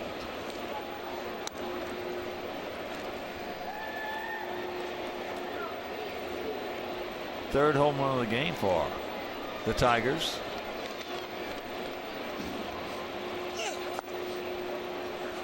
With all of them solo shots, which you can live with, especially when you're in double figures once again in both runs and hits. Indians are activating Andrew Miller off a DL, so that's a big lift for that team, as if they truly needed one with a 21-game winning streak.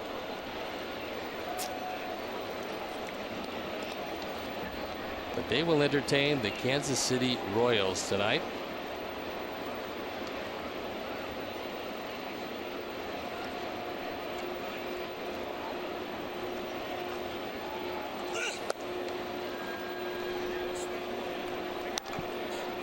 Three and one, no walks.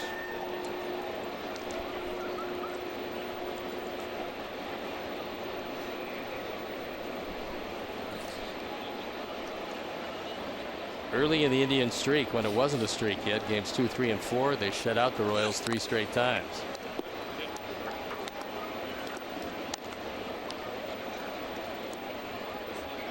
Well, they might have the best 6 starting pitchers in baseball, and pretty good bullpen. Yeah, they got an excellent bullpen. And during the 21-game streak, when you want to digest exactly what's happened, the starters have gone 19-0. So yes, they've got a wonderful bullpen. However, the starters have done just a great job. Doesn't matter who Terry runs out there, they throw the ball very well.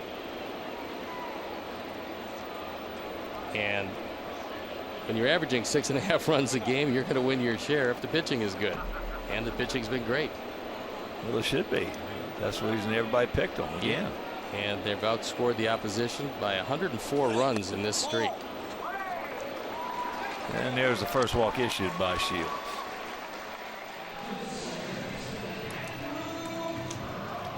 And a reminder that MLB.com at bat is your #1 mobile app for live White Sox baseball. You can stay connected with White Sox home screen icons and app features, as well as game day live game video highlights, radio broadcast, statcast, news, and more. So download MLB.com at bat today. Checks it up, takes a strike, does Romine, who's 1 for 2.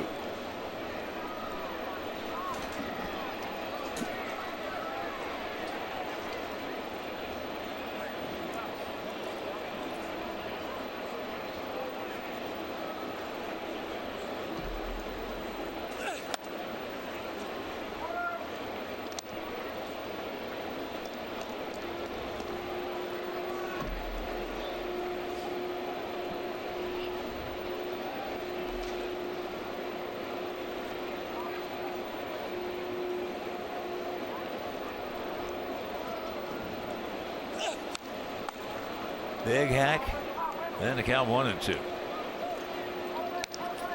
Yeah, that's a tough ball club there in Cleveland. Well, during the streak, the starters have had 135 strikeouts to 25 walks. So you look at every number, digesting all the numbers in a 21-game streak, you can understand why they've been winning consistently. They've only trailed 4 innings in this entire streak. of 21 games, they've trailed in 4 innings.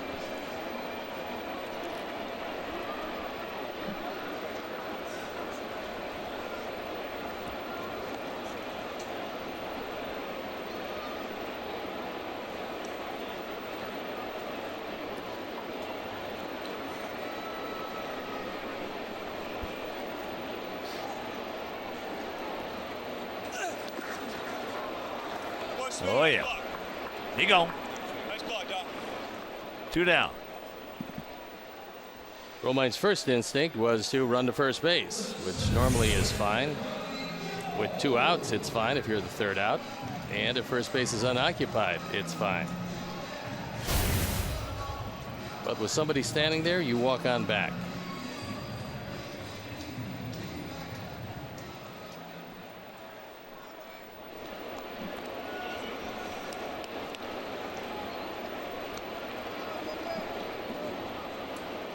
So here's Jacoby Jones. A little softly hit ground ball and lets it get underneath. Well, that should be E4, but we'll see how they score it. That's got to be an error. Yuan was moving over there, and it was kind of a casual approach. Did not get it done.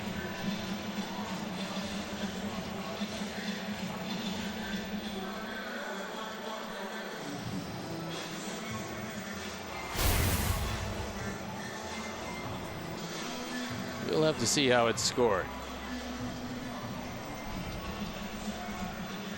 But it does keep the inning alive for Iglesias, who hit a rocket last time, only to see Engel run it down.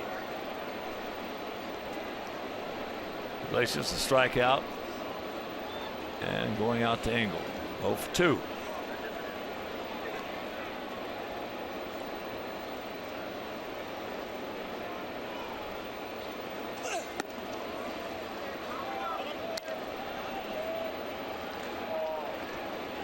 Takes ball 1.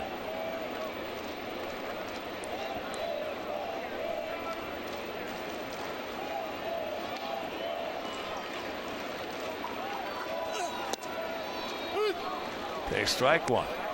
Sox pen is starting to stir. Doesn't appear that anybody is throwing quite yet, but everybody is starting to get loosened up as we're getting to the point where James is about ready to deliver pitch number 97.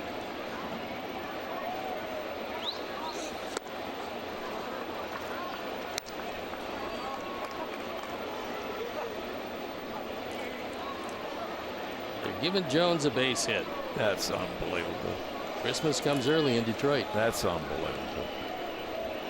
This is the major leagues. This is not Pee-wee ball. That can be trouble. It is. That just missed. Leaving the ballpark. Seemed to hit the yellow padding above the fence, but stayed in play. Iglesias thought he had hit his 7th home run of the year. Instead, it goes as a double. So that error prolongs the inning.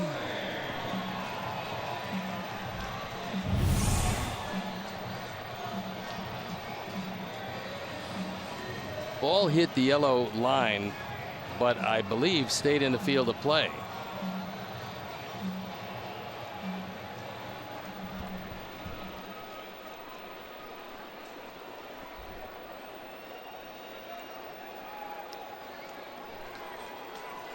I'm not sure how you make a case for that being a home run. So Brad Ausmus now goes out to have a word with him. Well, that's simply one thing. It's a ground rule, whatever the ground rule says. Yeah, well, normally, even when it hits the yellow line, if it stays in the field of play, the ball's in play. Yeah. I mean, that's normal. They may have a different ground rule a little bit. That's 99% of the time. Yeah. That's the way it is. And Brad wants him to take a look at it. I'm not sure exactly why, but that's his prerogative.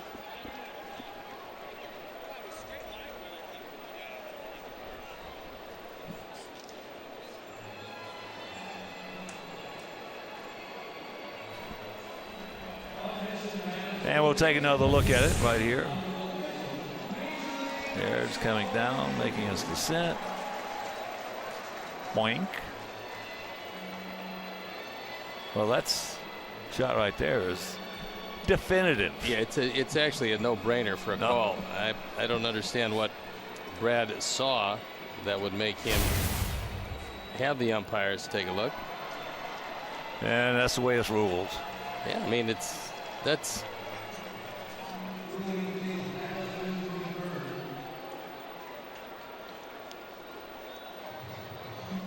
Their replay folks, when they saw it, I'm not sure exactly what they were looking at, but it couldn't have been the ball bouncing back in the field of play. Run batted in for Iglesias, giving him 53 on that two-base hit. That's his 30th double.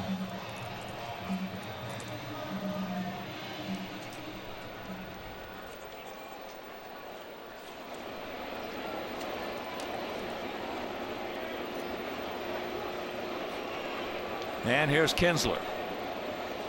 He in 0 for 3 today.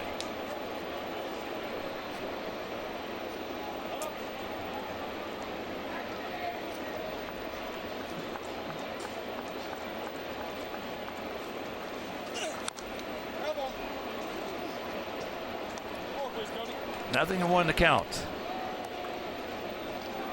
10-16 and a terrible call. No errors. There should be 1 for us. 4, 9, and 0 for them.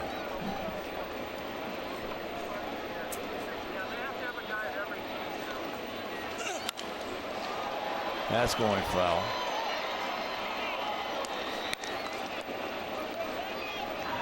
Kinsler hasn't done anything today, although he's hit 1 ball hard, but normally over the course of his career he's handled James pretty well.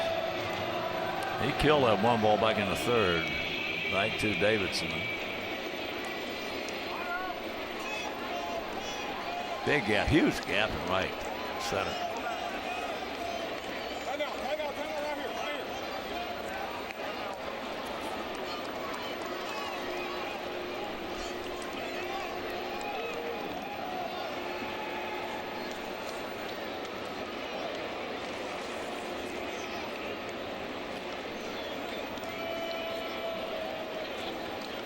Ian wearing that Alan Trammell number 3.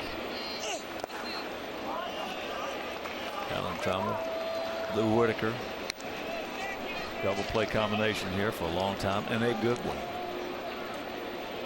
Yeah, they were the middle of a very good Tiger team.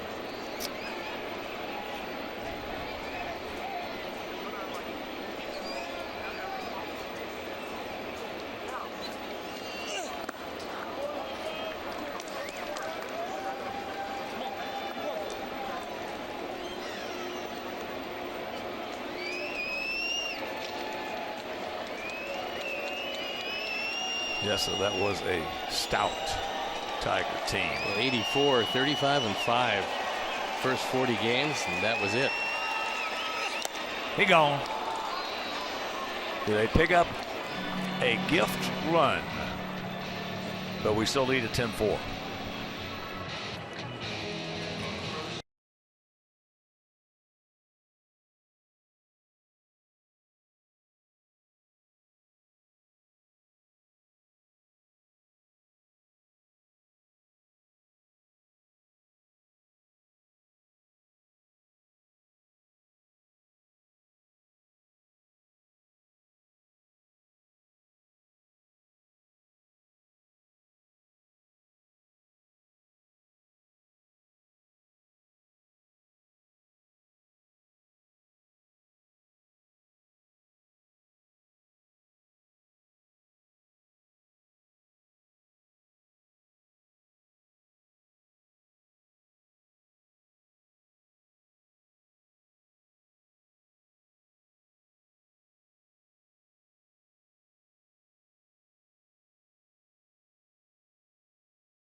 All levels of guaranteed rate field. Now, the space features batting and pitching cages, base running areas, and skill instruction from White Sox Training Academy coaches. So check out the latest Xfinity technology, including the X1 platform. X1 by Xfinity, and it will change the way you experience TV. And Joe Jimenez comes into the ball game. Big right-hander. Minor league pitcher of the year for these Tigers in 2015 and 16. That's what he's done here. It has not been pretty to this point, but the right-hander's killing him to the tune of 439. Here's Tim, 2 for 4, 2 runs scored, 2 runs knocked in, and one of them, just a sensational catch.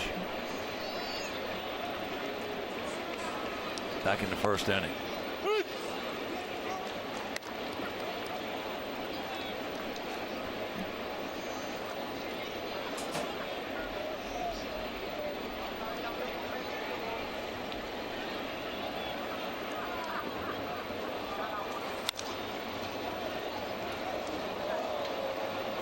In and out of the seats down the third base line. 26,743. They're averaging 29,118 coming into the day.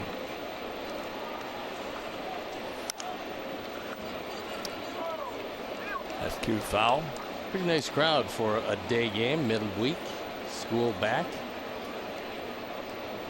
but a gorgeous day to watch a baseball game.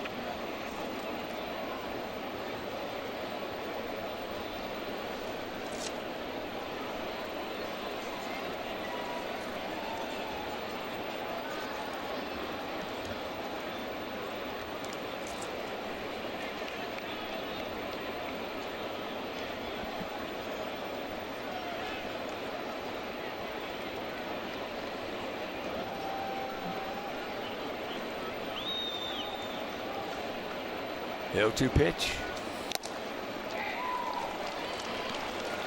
1 out.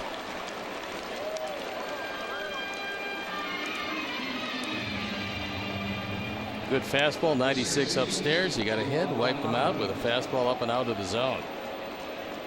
Jimenez, who was originally signed by these Tigers in 2013. A couple of very good years out of their pen.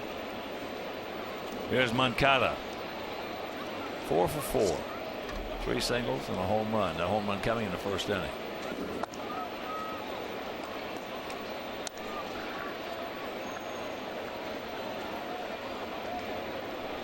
Juan with 10 hits the last 4, including that 4th spot today so far.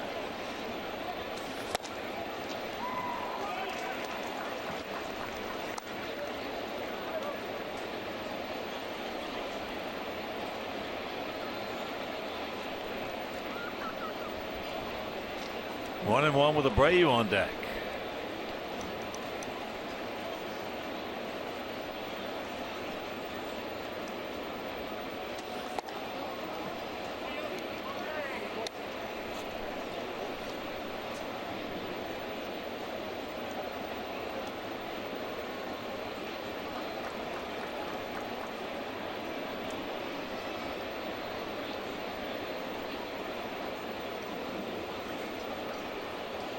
Outfield straight up, spread out, just about equidistant. That fastball at 95.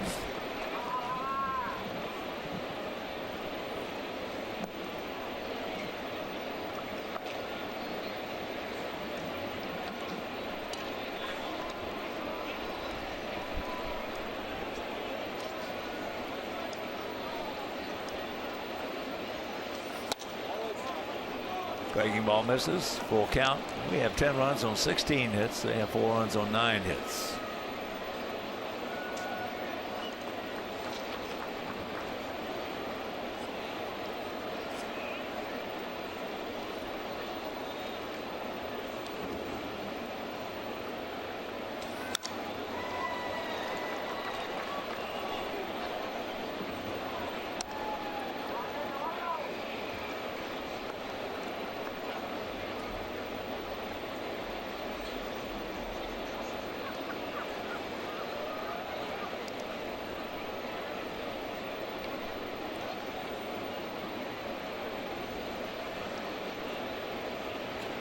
And the payoff. There's ball 4. Tried to trick him. And that'll bring up Abreu. He's 2 for 3 with 2 runs scored and 1 knocked in.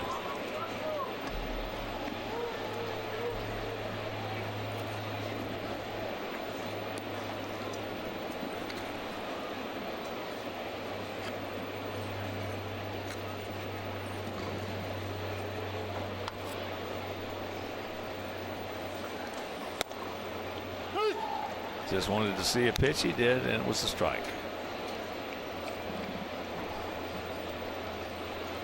There's an old saying in baseball holds so true.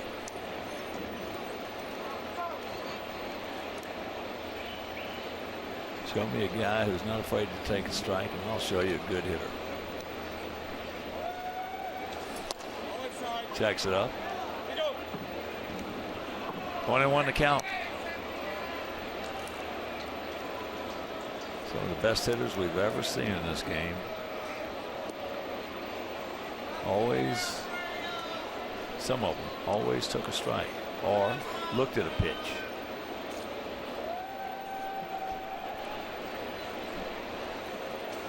It's amazing how big, when you're going to go up there and you're going to look at a pitch or you're going to take a strike, it's amazing how big that ball looks.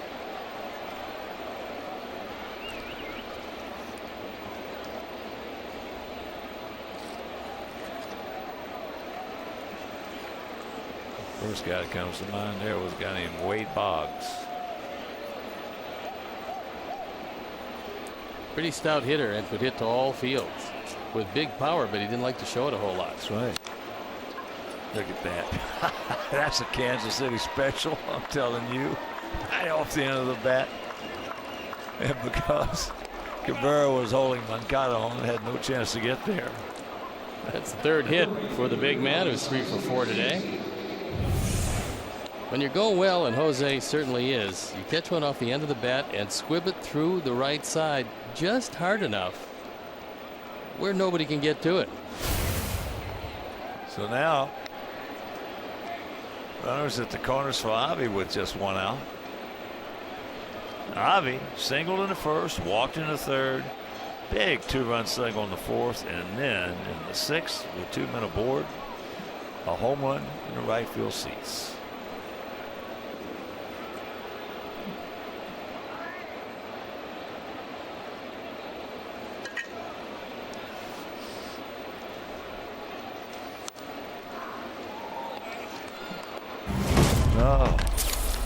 Just like we promised earlier in the game, it's Miller time, brought to you by Miller Lite, and here's our Miller moment. Line drive rocket of a home run. That's 5 driven in today for Avi, who's 3 for 3 with a walk. Our Miller moment. He just poked that ball in those seats. Reached out.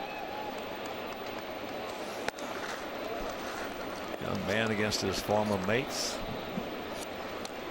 Nice play by McCann, as that one could have easily gotten by and scored a run. Avi, of course, coming to us in that 3-way deal with the Red Sox.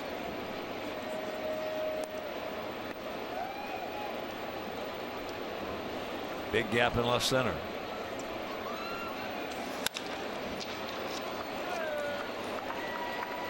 And there's another base hit, another RBI. That's 4 hits for Avi and 6 driven in, so he's got 76. Nice afternoon for the top 4 in the batting order. 12 hits for the top 4 in the batting order, as Avi in protection mode takes this one low and away. It was off the plate, just guides it back through the middle. That was something that he couldn't even think of doing a couple of years ago, but he does it routinely now. Defensive swing, put the bat on the ball, drive home a big run.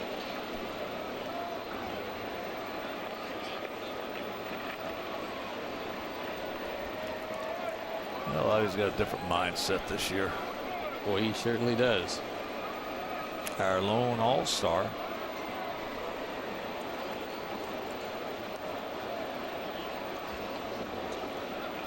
Avi had 6 runs batted in Seattle. So it ties his career high with another 6th spot here this afternoon, and maybe another at bat left.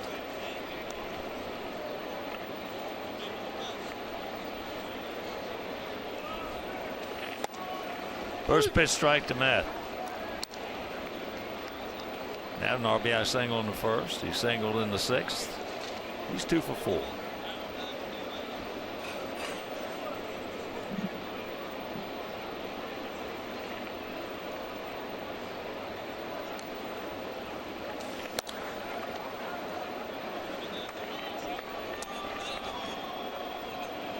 Abreu at second.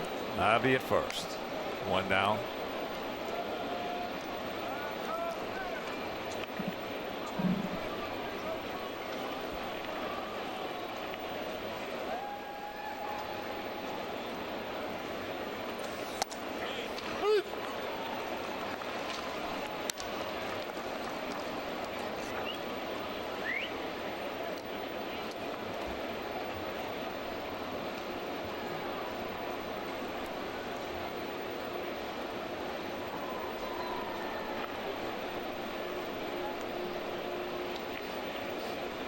Nice gap out there in left center.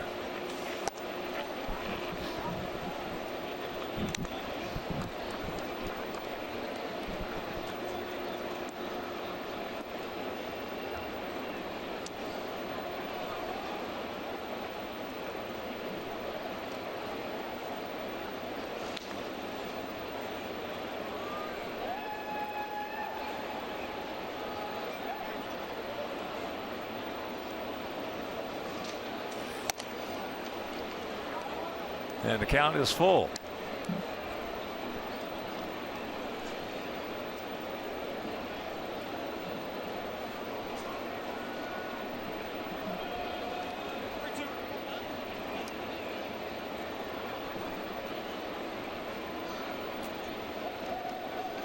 Touch him up. Ball hit hard, fair. Yes, that'll win, Matty. Here comes Abreu. They're going to hold Avi at third on the double by Davidson, and it's 12-4. 14th two-bagger. That's Matt's 3rd hit today. So he now has driven in 2, giving him 61. And this is a spinner that didn't do much. And Joe is starting to realize that his minor league numbers are just there. Minor league numbers. You make mistakes here, more times than not you pay for it, and Brad Osmus says that's enough. Jimenez will depart, as will we, and we'll be back.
There's a look at Zach Reininger.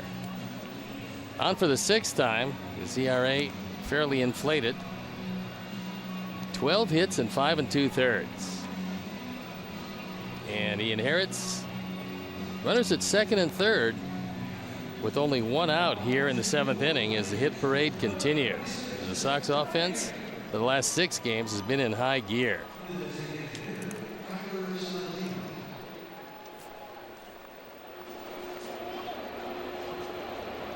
So we got ducks on the pond. Couple in.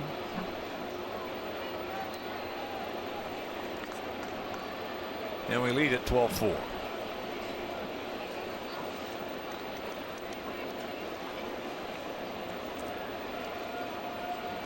Here's Tyler.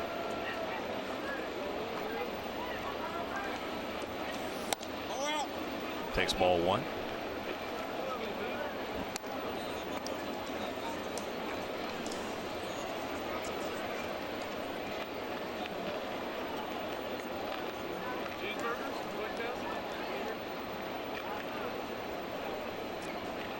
Injury out of Spring Branch, Texas. Holds the runner, goes to first, and that's out number 2. So here comes Kevin. Kevin's 2 for 4.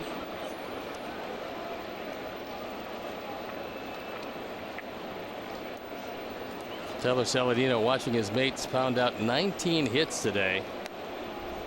And an 0 for 5 day for Tyler.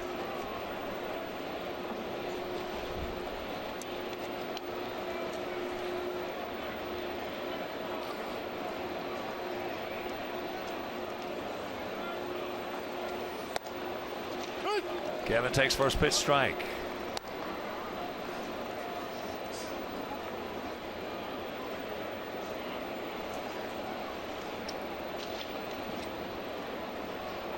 Flanagan, an 8th round draft pick in 2013. Ball gets away, so Avi's going to score. And it's 13-4. Going to be a wild pitch. Not much McCann could have done with that.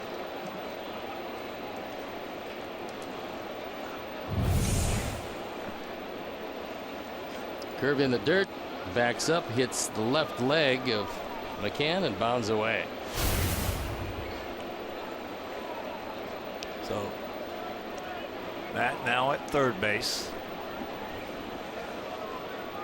And Kevin with a 1-1 count.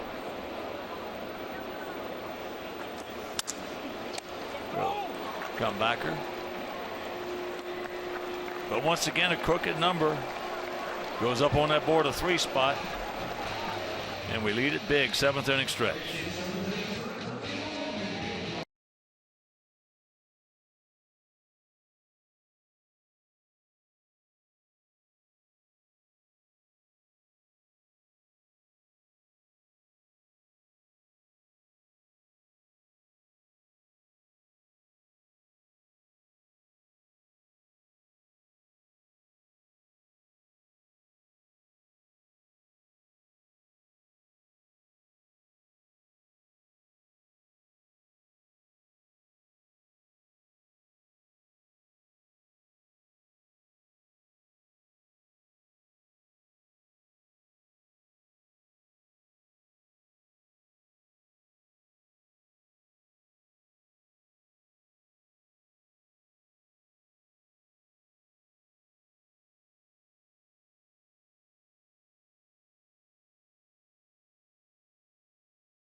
And he winds up going 6 innings, giving up 9 hits, 4 earned runs, only 1 walk, and 7 strikeouts.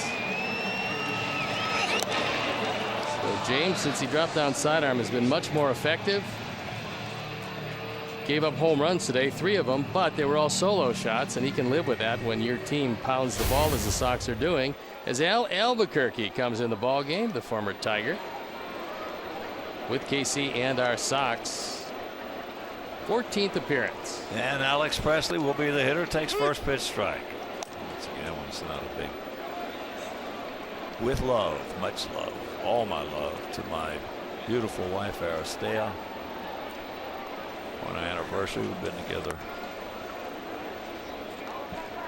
45 years. And of course, I want to extend congratulations to Mike and BB North. They're going to have their 40th on October 1st.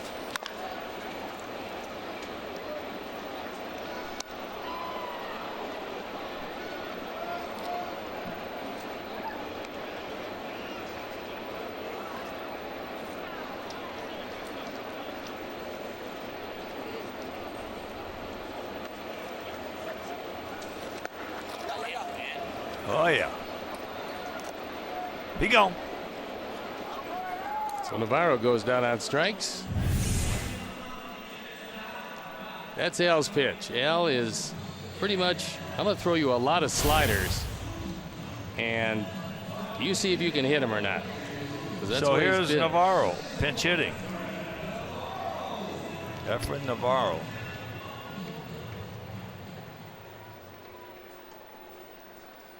Presley with that strikeout. Now 0 for 4 with a couple of strikeouts.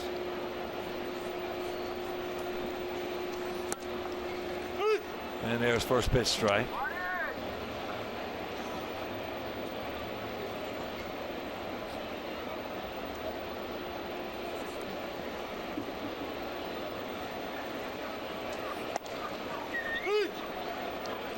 Very quickly, 2 strikes.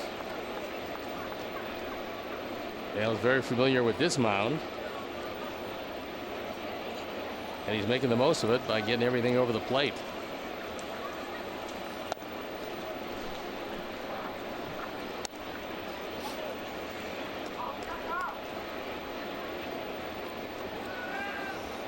Huge gap, huge gap out there in right center.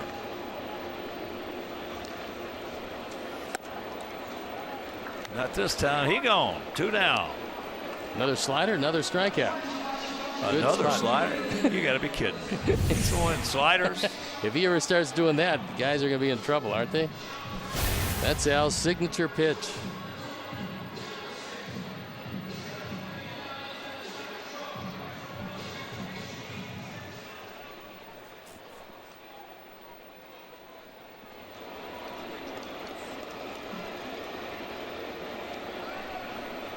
Castellanos, a single, a homer, and a strikeout. He takes strike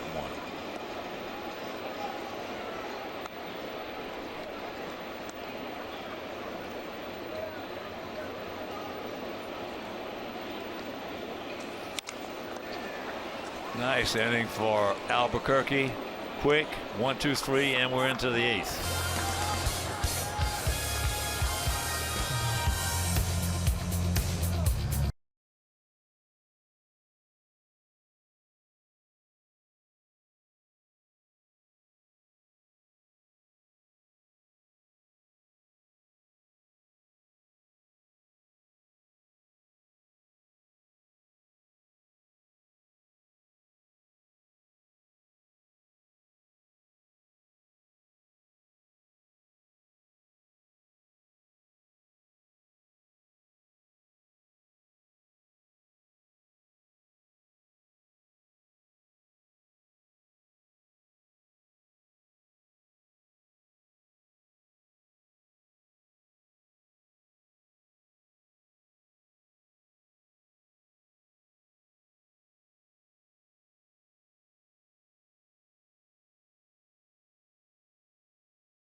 Rated A+ by the Better Business Bureau. E-Click Lending.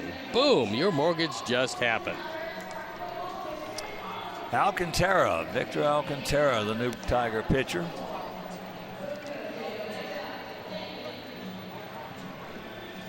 There you look at the numbers. They're brief. Just the second time out. 6th Detroit hurler of the afternoon. 13-4 if you're just tuning in. Tigers have 3 home runs, back-to-back jobs by Cabrera, Castellanos. That was in the 3rd inning, and a solo shot by Candelario, his first in a Detroit uniform. That was in the 6th. We have 2 home runs. Efrain Navarro, who came out a pinch hit, stays in the game at first base.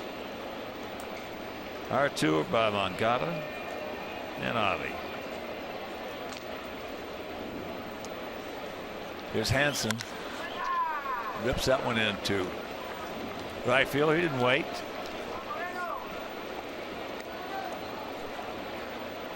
Collins is in right field. Hicks behind the plate with Navarro at first.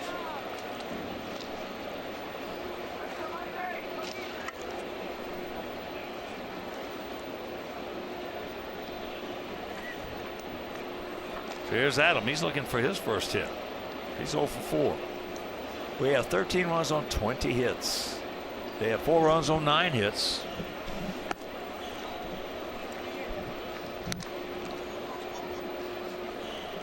There is a look at John Hicks as he comes on. McCann's day is done.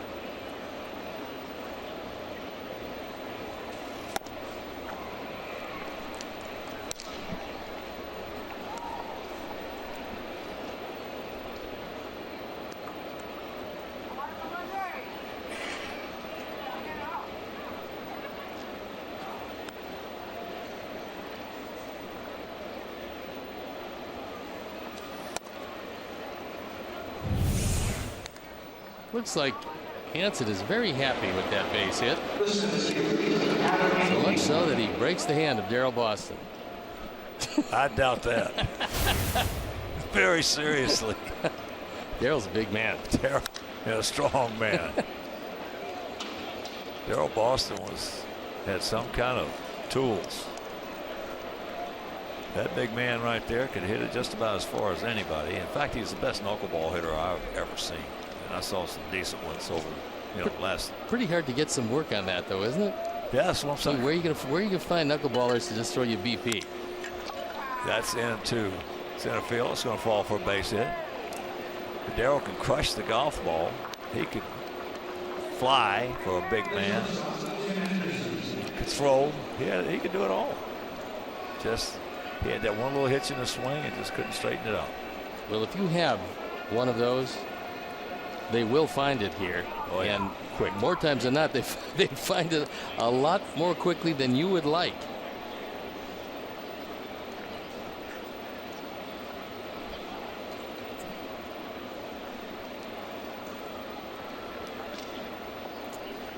So here's Tim. He's 2 for 5. A couple of runs knocked in, a couple of runs scored, and just an unreal catch back in the first inning to save a run.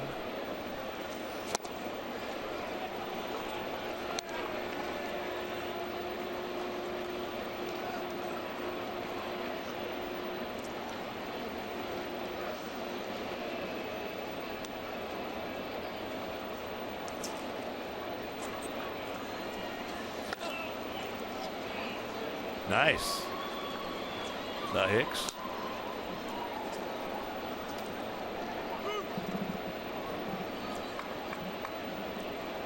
Couple other games in action. Now 3 other games in action. Boston leading Oakland 3-1, bottom of the 7th at Fenway.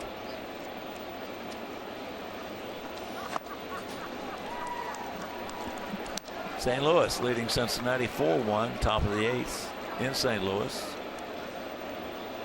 Rockies 1-0 over Colorado, bottom of the 1st in Phoenix. Later on, the Cubs are going to host the Mets.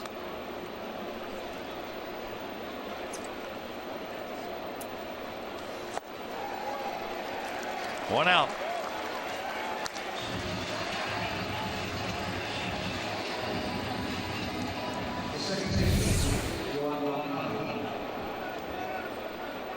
Good sinker by Alcantara.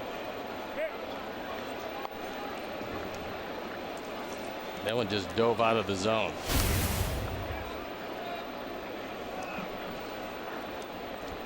So here is Moncada, the homer in the first. He singled in the third, fourth, sixth innings. He walked in the seventh, and he scored 4 runs.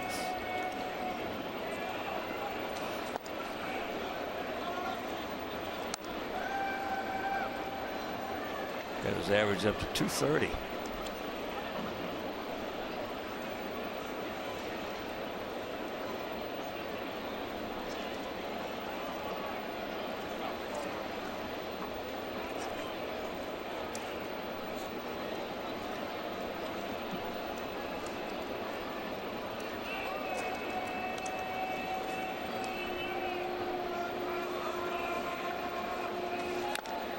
Chops that one foul. Sox 2 in the first, 4 in the fourth, 4 in the sixth, 3 in the seventh. First game with 20+ hits since July 9th of 2013. Right here, 23 of them. Alcantara came over from the Angels in exchange for Cameron Maybin.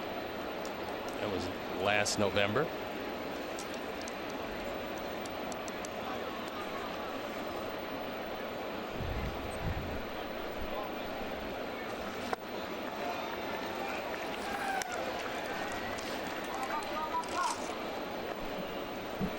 Had him off balance. That pitch at 85, and the count 2-2.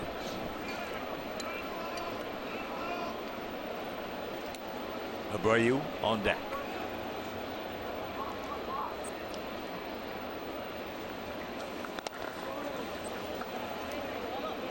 Hicks keeps it in sight. Hansen at second base.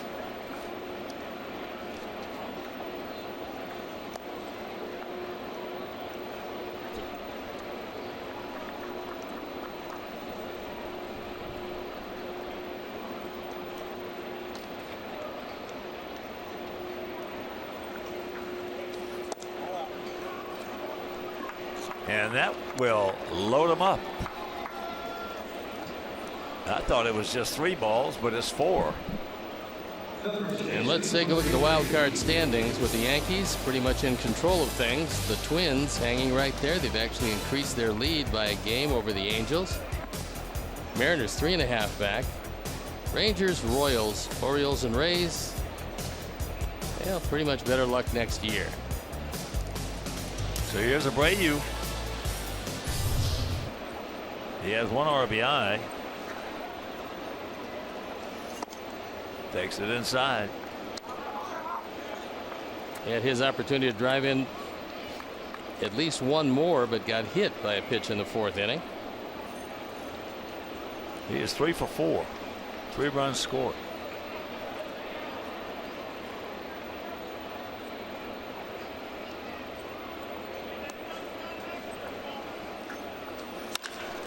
There's a base hit. That a boy, Jose. Second on the hole. Engel. And it's 14-4.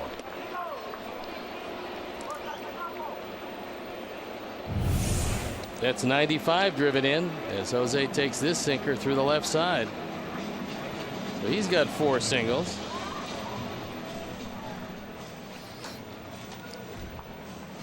And Nicky Delmonico is going to run for it.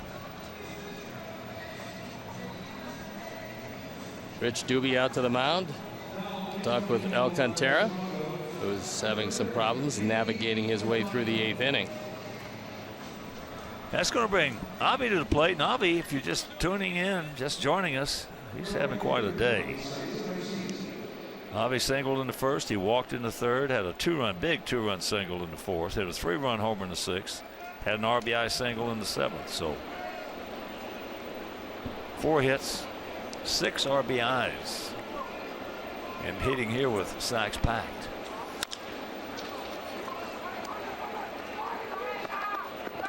Can't get him.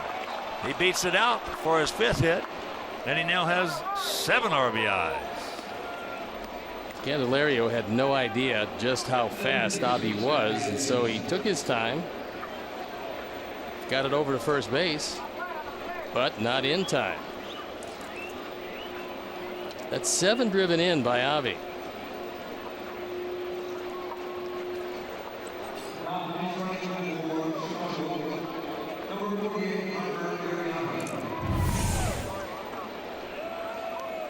Watch Candelario as he waits back. Oh, he's got it comfortably. Sure, take some time. Yep. Throw it across, and wow, he didn't get it there in time. Nice hustle. So Matt takes first pitch strike. That's 3 for 5 with 2 RBIs.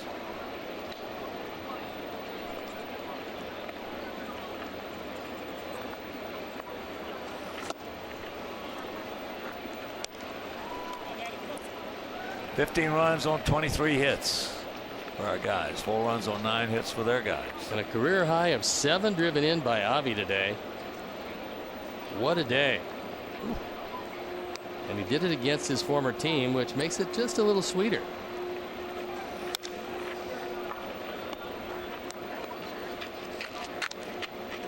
That's a lot of RBIs. One day.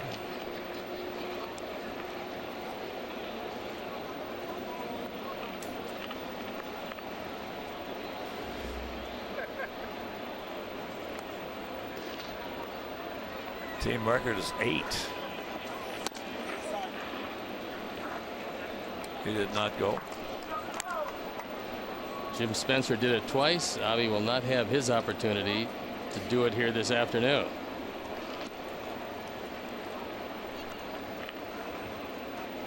Because Reimer Liriano is now pinch running for him at first.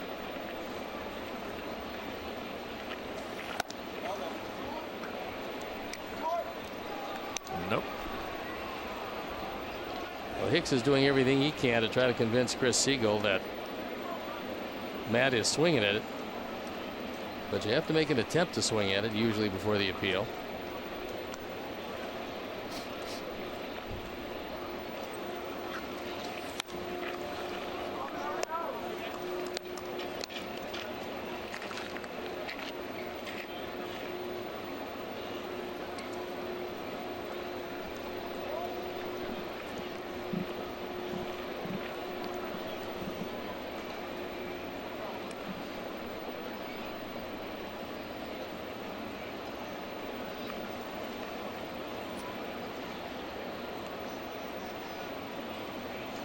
Zach still loaded.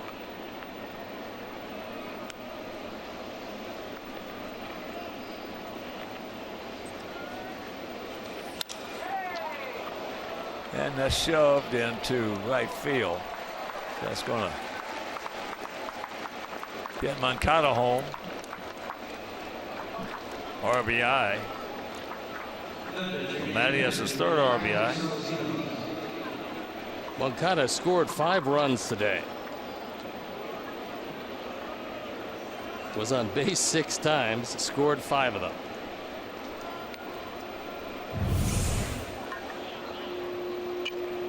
So Matt got a high fastball, hits a sacrifice fly, driving in his 3rd run of the day.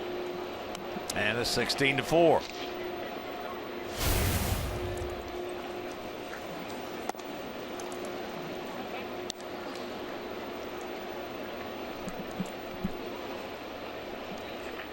Tyler looking for his first hit.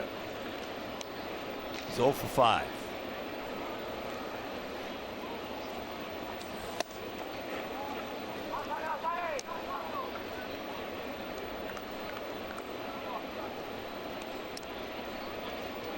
Well, we had a laugher in Kansas City. First one we've had there in a long time.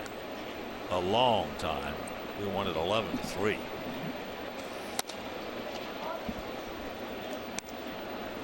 But even in the game we lost.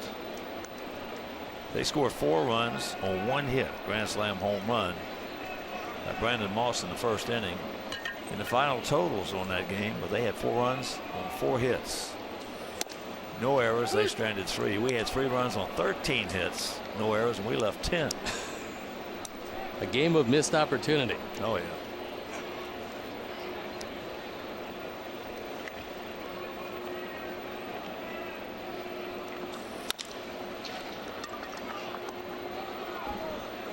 Underneath, over to first in time, and that'll retire the side. But all crooked numbers on our side of the ledger: 2, 4, 4, and 3, and we lead it huge.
And it's a nice, comfortable lead to protect for Chris Volstead, who's on for the second time as a member of the Sox. There you look at the numbers. Got some changes. Reimer Liriano checks in right field. And Nicky Delmonico at first base.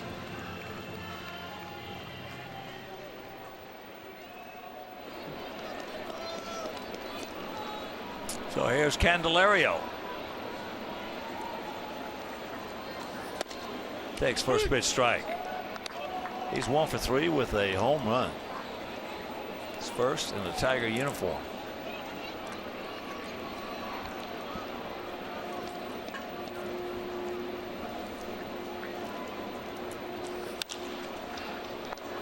Shanks that one. And it's going to fall fair. He'll take it.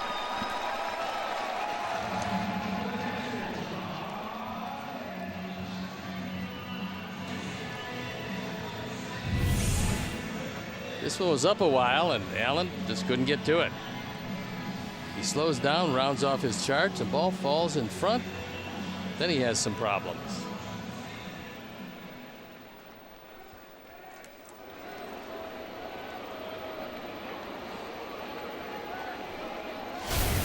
So here's John Hicks making his first plate appearance. McCann was 1 for 2 with a walk and a run scored today.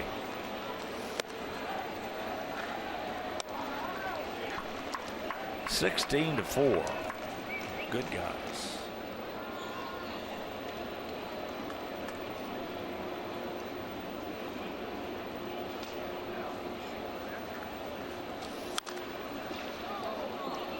Yanks that one foul over to the left side.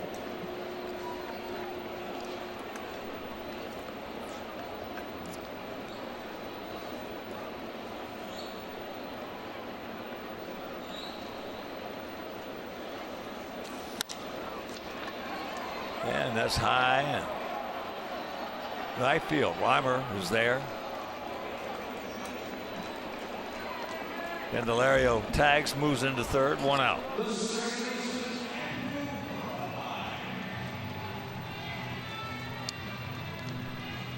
No wind whatsoever blowing right now. No, it really has gotten still. Just continues to be just a gorgeous afternoon. We're supposed to have all 4 beautiful days here in Detroit, so that'll be welcome. And there you see the flags limp atop the pole.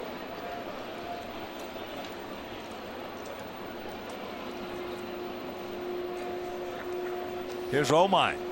Takes first pitch strike.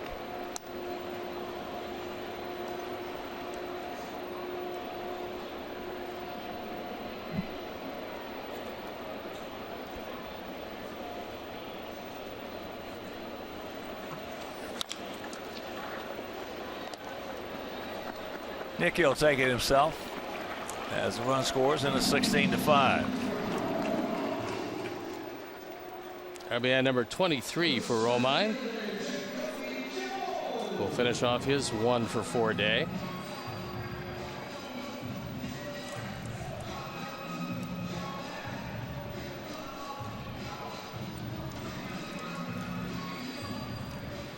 So base is empty. 2 down, and here's Jacoby Jones.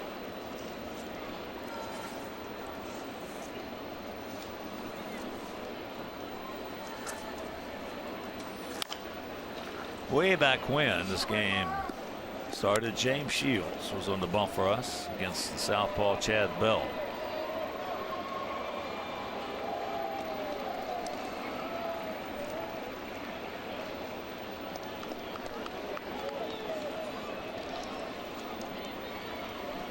And they are the pitchers of record.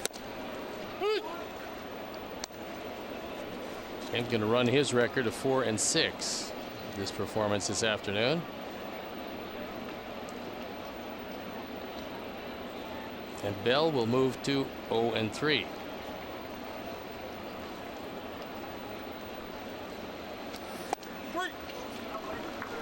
He gone. And we will go to the 9th.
65th time. He's had a terrific year for them. Not only durable, but very effective. 7 for 10 in saves, 2.63 ERA. The right-hander's doing nothing at 164 and 67 strikeouts and 61 2/3. So a good solid year out of a bullpen that has not had a whole lot of good news this year. Omar Narvaez getting an opportunity to pick up an at-bat.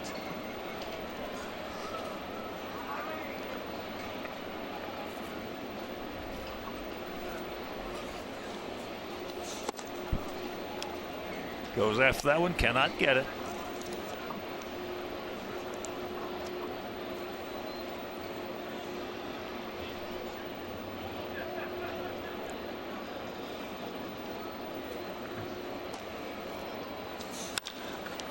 And he flips that one out there into left field. So now the Sox are just one single away from tying their franchise record. It's pretty amazing. 20 singles out of the 24 hits.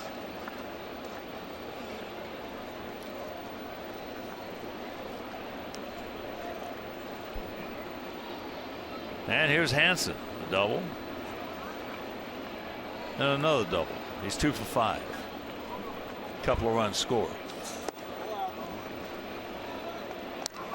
Shane Green at one time, when we first saw him with the Yankees, boy, he had some kind of slider. Yes, he did. It was world class. That is a good way to frame it, because it was.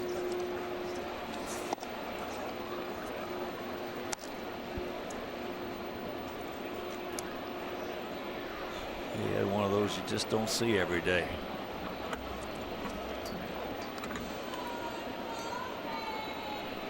Arizona now leading Colorado 5-0. That's in the bottom of the second. Phoenix. See what JD has done.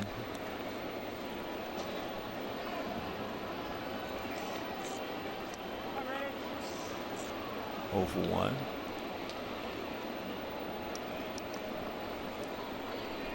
Goldschmidt's got 113 RBIs. Yeah, what a player he is. Gold Glove caliber first baseman, as well as a guy can hit for power and average. So there's the base on balls. First Green, 2 men aboard. Green has pitched his way into some trouble. When he first came to Detroit from the Yankees, they used him as a starting pitcher most of the time. He had 18 appearances, 16 starts. Last year, had a few starts, had 3 of them, but 47 appearances out of the pen as he's taken over as a pensman and the occasional closer. Ray Shane is from Claremont, Florida.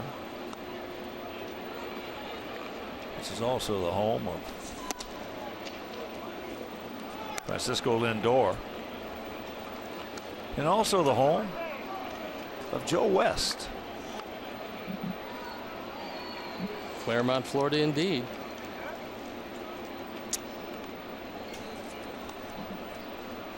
Also the home of Sam McDowell, son Sam McDowell, who had 325 strikeouts one year with the Cleveland Indians. That's a passable strikeouts. I'm surprised he didn't do that every year with the stuff he had. Well, to this day, he's got the best stuff I've ever seen. To this day.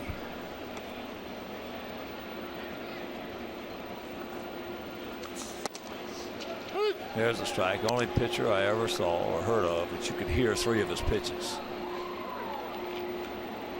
You couldn't hear the fastball all the time, but occasionally when he would really turn one loose, you could hear it go zip. You could always hear his curve and his slider.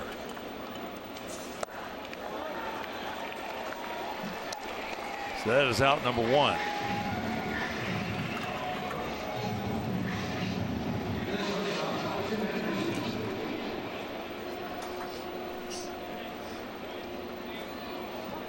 And here's Tim.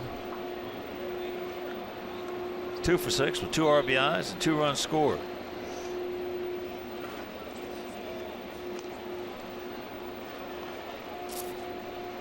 He's not going to get 7 at bats too many times. in any games that he plays the rest of his career, but he's getting them here this afternoon. And if you're just joining us,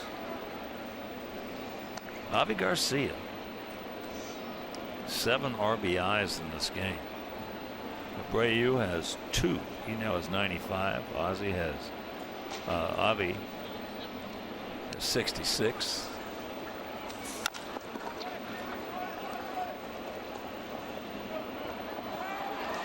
And he beats it out. That'll be a base hit.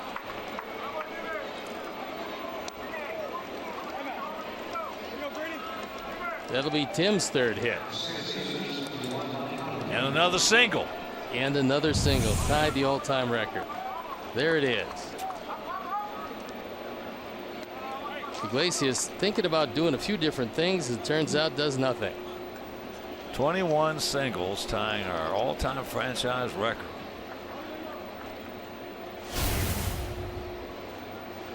Come on, Yohan, pick up another one.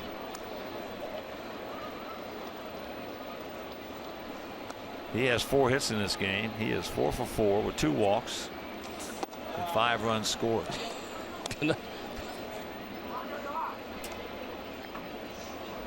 So in 1922 and again in 1981, Sox have had 21 singles, as well as today. This is the chance to set the record.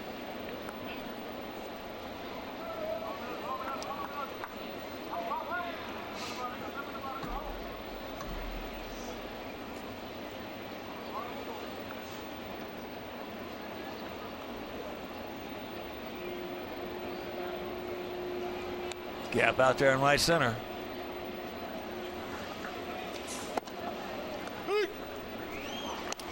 There's strike 1.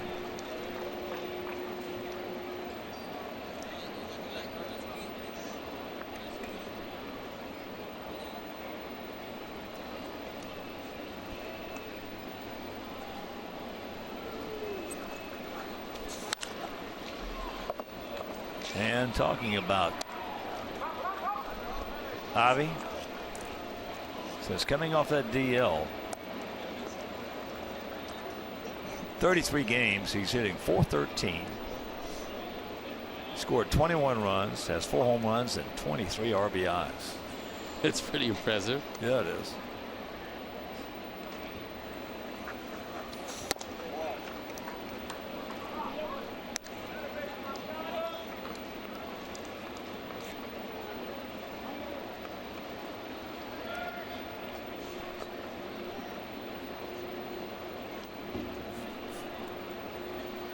Sox packed once again with Sox.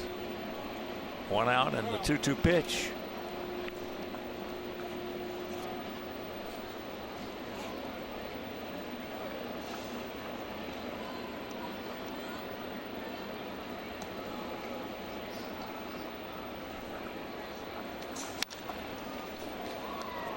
Moncada really has a lot of the mannerisms of a former shortstop of ours. He's hitting left-handed. Jose Valentin. Jose had a nice career. Jose was a good player. Yeah, nice career. One of the better base runners you ever want to see. Had the quickest recognition of he and Ozzie, quickest recognition of a ball that was going to hit the dirt in front of the catcher and taking off when they were on first. That's an art. It is.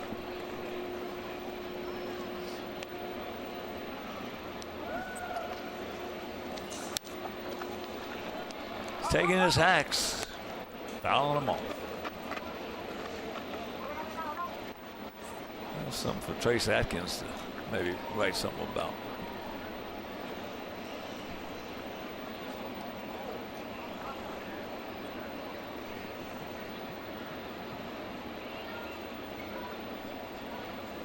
Trace has done a wonderful job promoting our wounded warriors.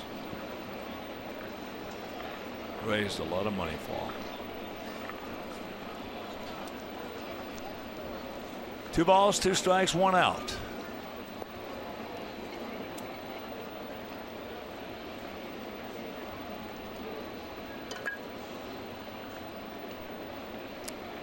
16-5 Sox.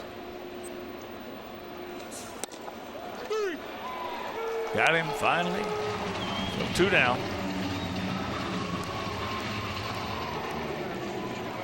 And that'll bring up Nicky. Gets him looking at a slider. And Hicks did a good job of bringing it over the corner.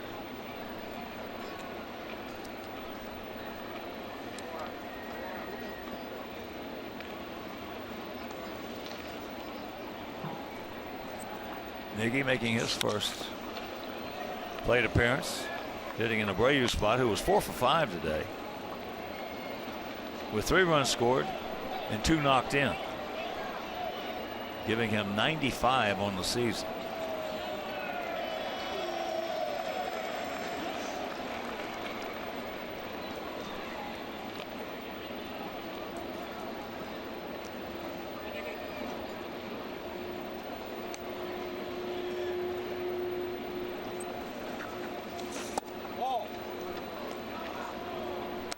One and 1 to count. 16-25 and 1 for us. 5-10 and 0 for them.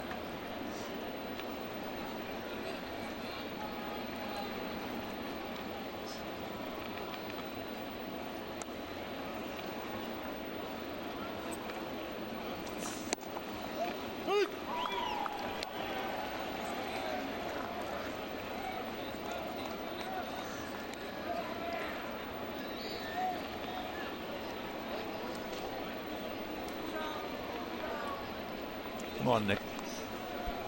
Get yourself a knock. 2-2.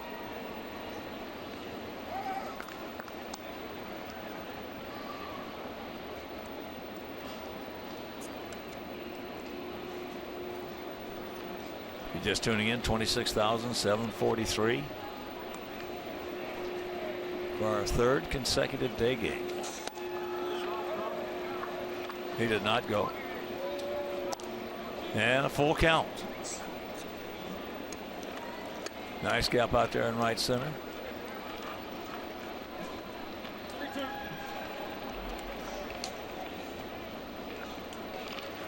And tomorrow, Carson Fulmer against Anibal Sanchez.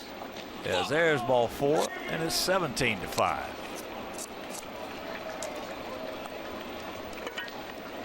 So Nicky picks up a run batted in the quiet way, and Brad Ausmus comes out. He's going to go to the pen again.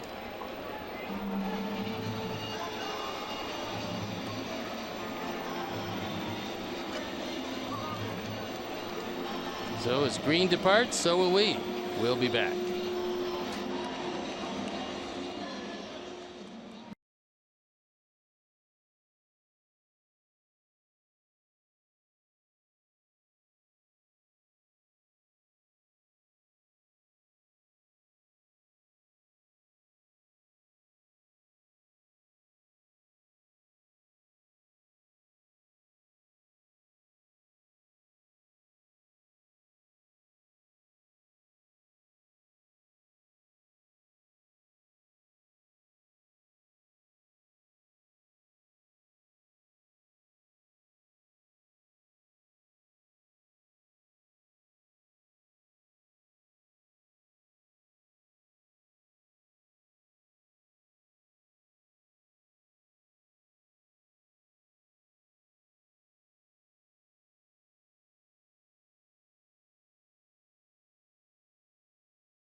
Is left-hander Blaine Hardy.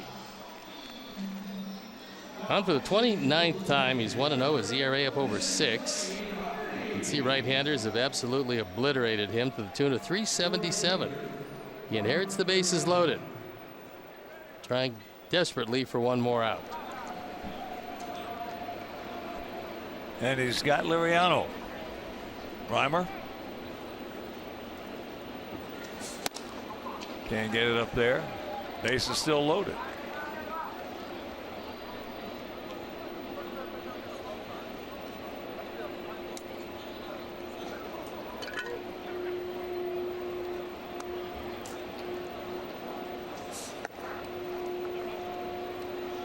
Count evens at 1. Hardy, the 8th pitcher of the day. Starter Bell went 3 1/3.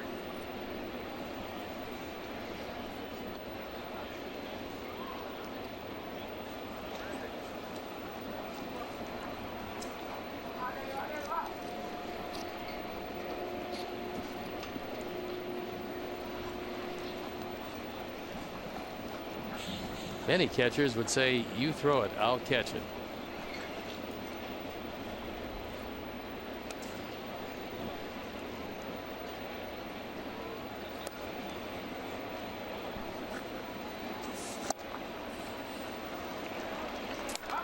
One and two.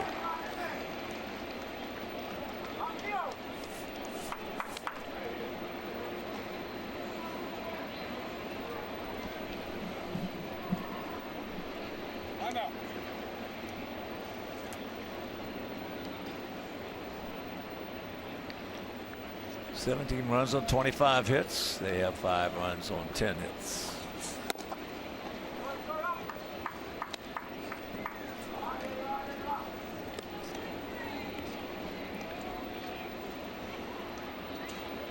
We mentioned Carson Fulmer against Anibal Sanchez tomorrow. On Saturday, Ronaldo Lopez against Miles J. And then finale of Sunday to be announced for us against Matthew Boyd, southpaw for them. And another full count here.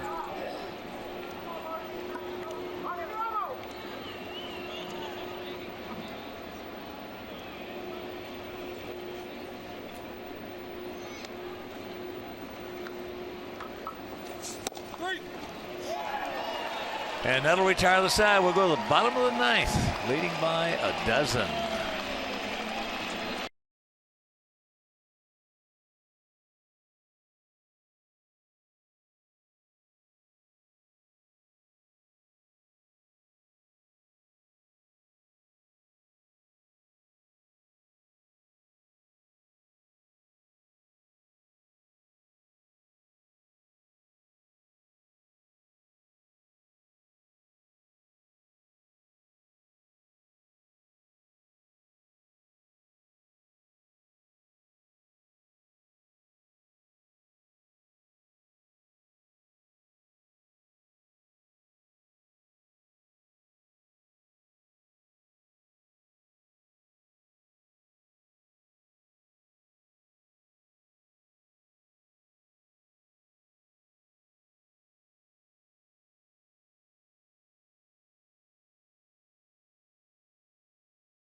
Wintrust Community Bank. Go to wintrust.com/Sox to learn more. Wintrust Community Bank, member FDIC. And David Holmberg comes in the ball game. He's going to wrap it up. On for the 35th time. 2-4 ERA at 4.36. A lot of those starts, but since coming back, he's been working out of the bullpen mostly.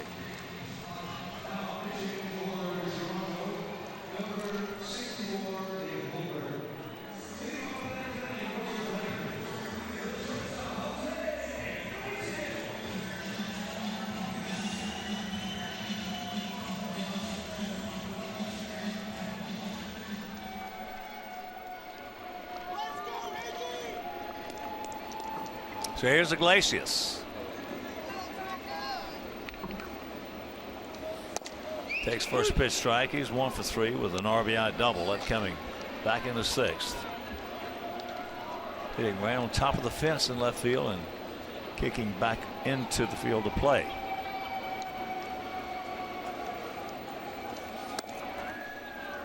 One and one to count.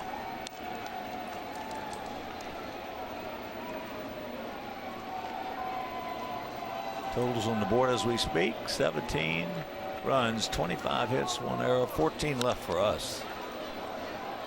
5 runs, 10 hits, no errors, 6 left for them.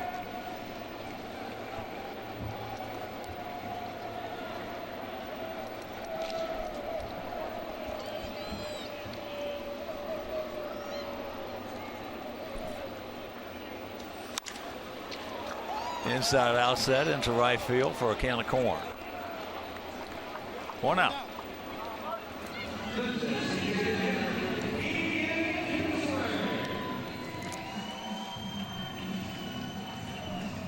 Ian Kinsler's gone the distance and has not had the ball out of the infield to show for it.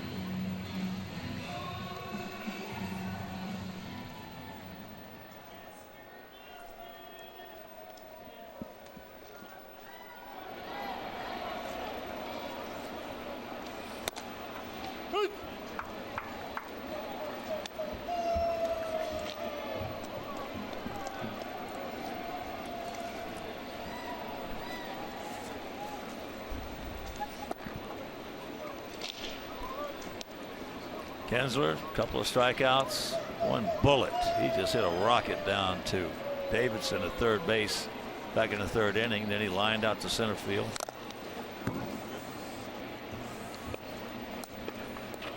And the count 1 and 2.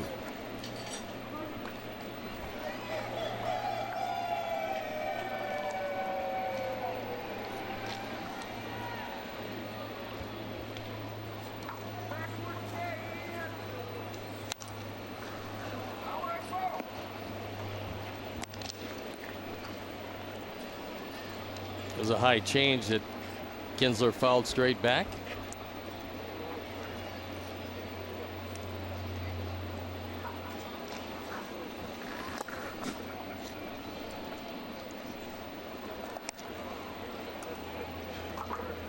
Just joining us, Avi Garcia with a huge day. 5 hits, including a 3-run homer. Talking about homers, there's one, and it's 17-6.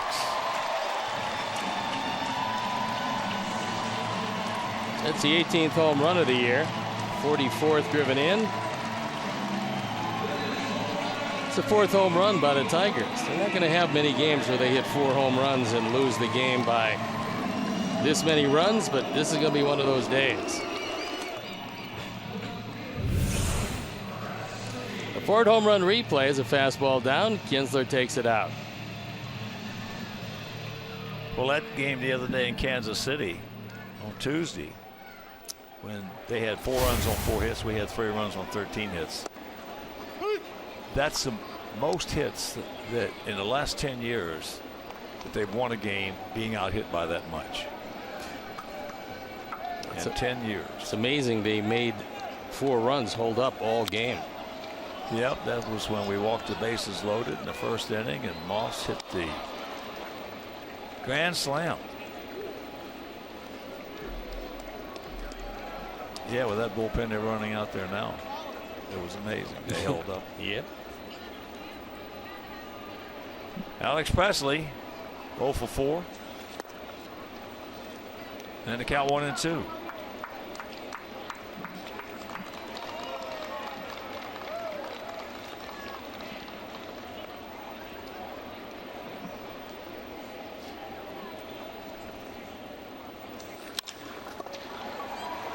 And that's into left field. That is caught by Allen. So 1 out. Check that, 2 out.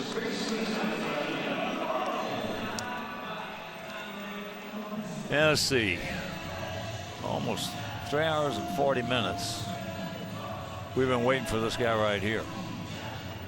Out number 27. It's a good out to get.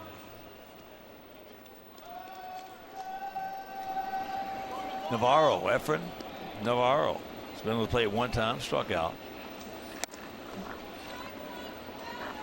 He came in and took over first base for Miguel Cabrera, who was 2 for 3 in this game with a single and a home run. Iggy now 16 homers and 60 knocked in. That ball hit hard into right center field.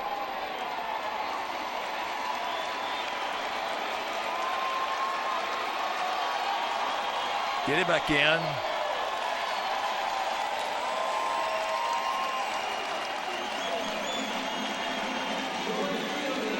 A ringing triple by Navarro. That was crushed. This probably would have been a home run in just about every other park but this one. Spacious dimensions in right center. One hop the scoreboard and rattles around for a bit.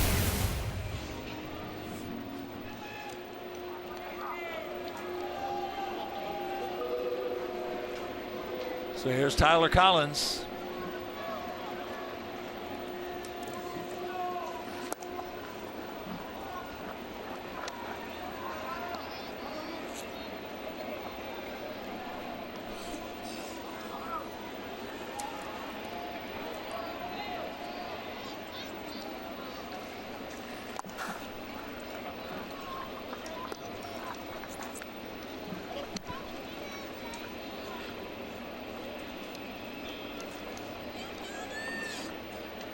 Outfield, a little bit of a gap out there in left center field for Tyler.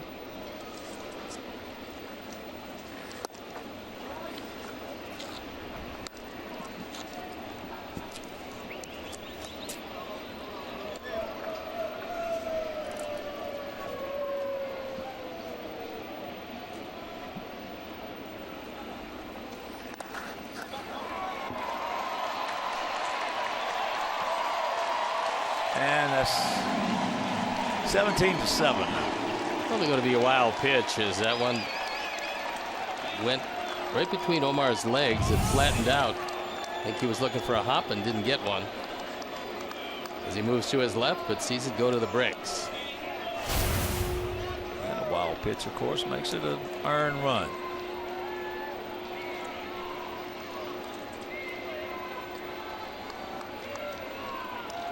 The 2-2. He gone. And this ball game is over. So the Sox put on some kind of display, tying their all-time franchise record with 21 singles in this game. Is they score 17 runs on 25 hits. They pick up